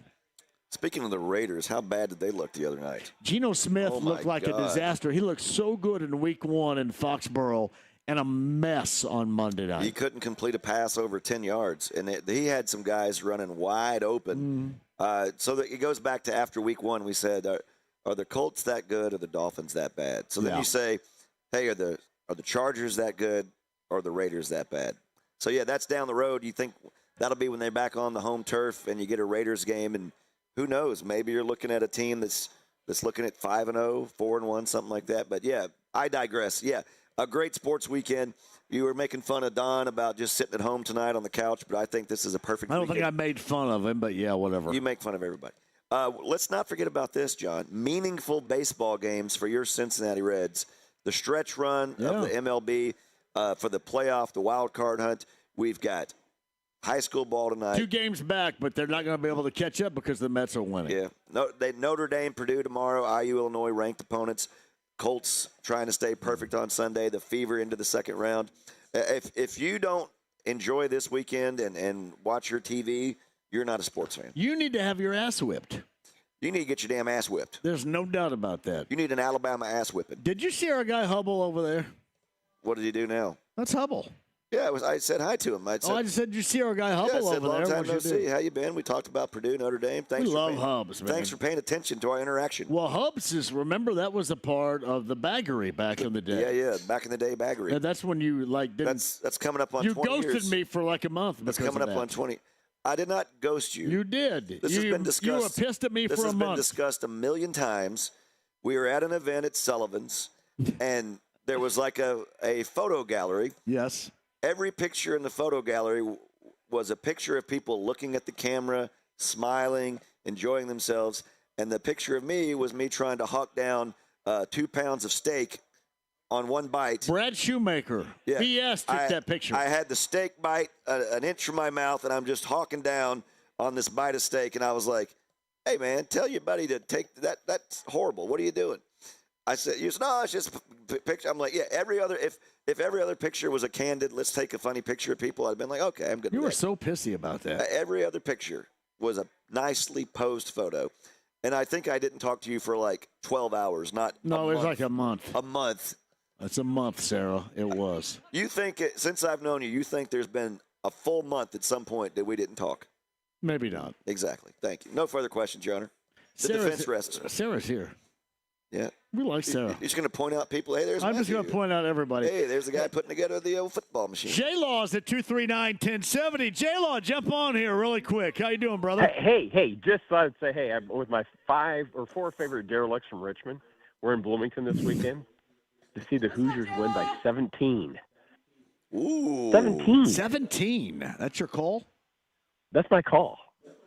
Hey, where are you going tonight, J-Law? What's your destination? Well, right now we're in a place, almost a forest, and at a buddy's place. We're hanging out, gonna have some bourbon, as you saw, and we were just down at the upstairs pub for a while in Nick's. Yes. And we'll probably go back into town a little bit later. Well, you better get to those places because those places are going to be packed tonight. You better get in there. Oh, it's going to get nuts. And tailgate lots open at noon tomorrow, games at 7. So the Shasky's been repainted, retooled, and it's ready to go. Are you going to call the JMV takeover and request something from the game tomorrow? Yeah. I will try. Definitely try. I like how he's a game time decision. I will try. I'm he's just being honest. That's what I'm saying. It'd be easy to say, oh, yeah, sure. But he's like, you know what? I'm going to go ahead and tell you. I'll try. I'll try to do that. I'm in the middle of a forest, so I think I'm losing you right now, but I'll try to call him tomorrow night, bud. Oh, you got J-Law. Thank you. I just moved. Take care, buddy. Have a great weekend. J-Law is in Bloomington for Illinois. This cellular service update brought to you by. What do you guys got on 59 this weekend, buddy? Oh, well, let me tell you, John. We've got Sunday at 11:30 on CBS4. We have the ever-popular First and Joel segment with Joel A. Erickson. Right. That's the Colts Blue Zone. Now, that's on CBS4 at 11:30. Then kickoff to follow at 1 down in Nashville. We'll have our Alexa Ross. She'll be live down at the stadium. Live reports. We'll get you ready for kickoff. Then after the game, you'll want to flip it over to Fox 59. That's when we'll see John's instant analysis of the game. We'll have sports overtime, and that's going to be a humdinger of a show because we'll be talking Colts. Go inside the locker room. We'll be talking Fever. We'll hear results from game 1 of that. So yeah, this will be a busy weekend, but it's a fun weekend. And as you know, John, when we got into this business, there's a lot to keep up with, but we keep up with it because we like it. Win-Schuler Spreadability, original sharp cheddar, bacon, and cheddar and jalapeno pepper. You can find it.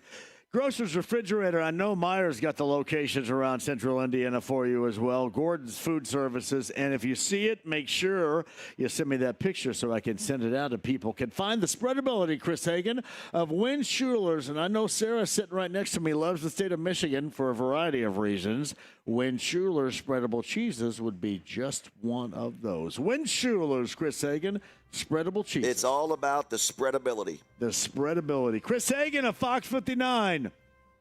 Dev, great job out of you, brother. Thank you. Matthew, man, got loose on this show with a song. Game ball. Give a game ball honors. Well done. Matthew Hovey got loose with the song. Man, you're going to do a... here we go. We are Colts fans. We are. I think he's ready for the game. I think they make all the cops here. We're gonna beat the Tennessee Titans. All right, that's Twin Peaks Bud Light Blue Friday. That's Matthew Hovey. I may have to go bail him out of jail in a little bit.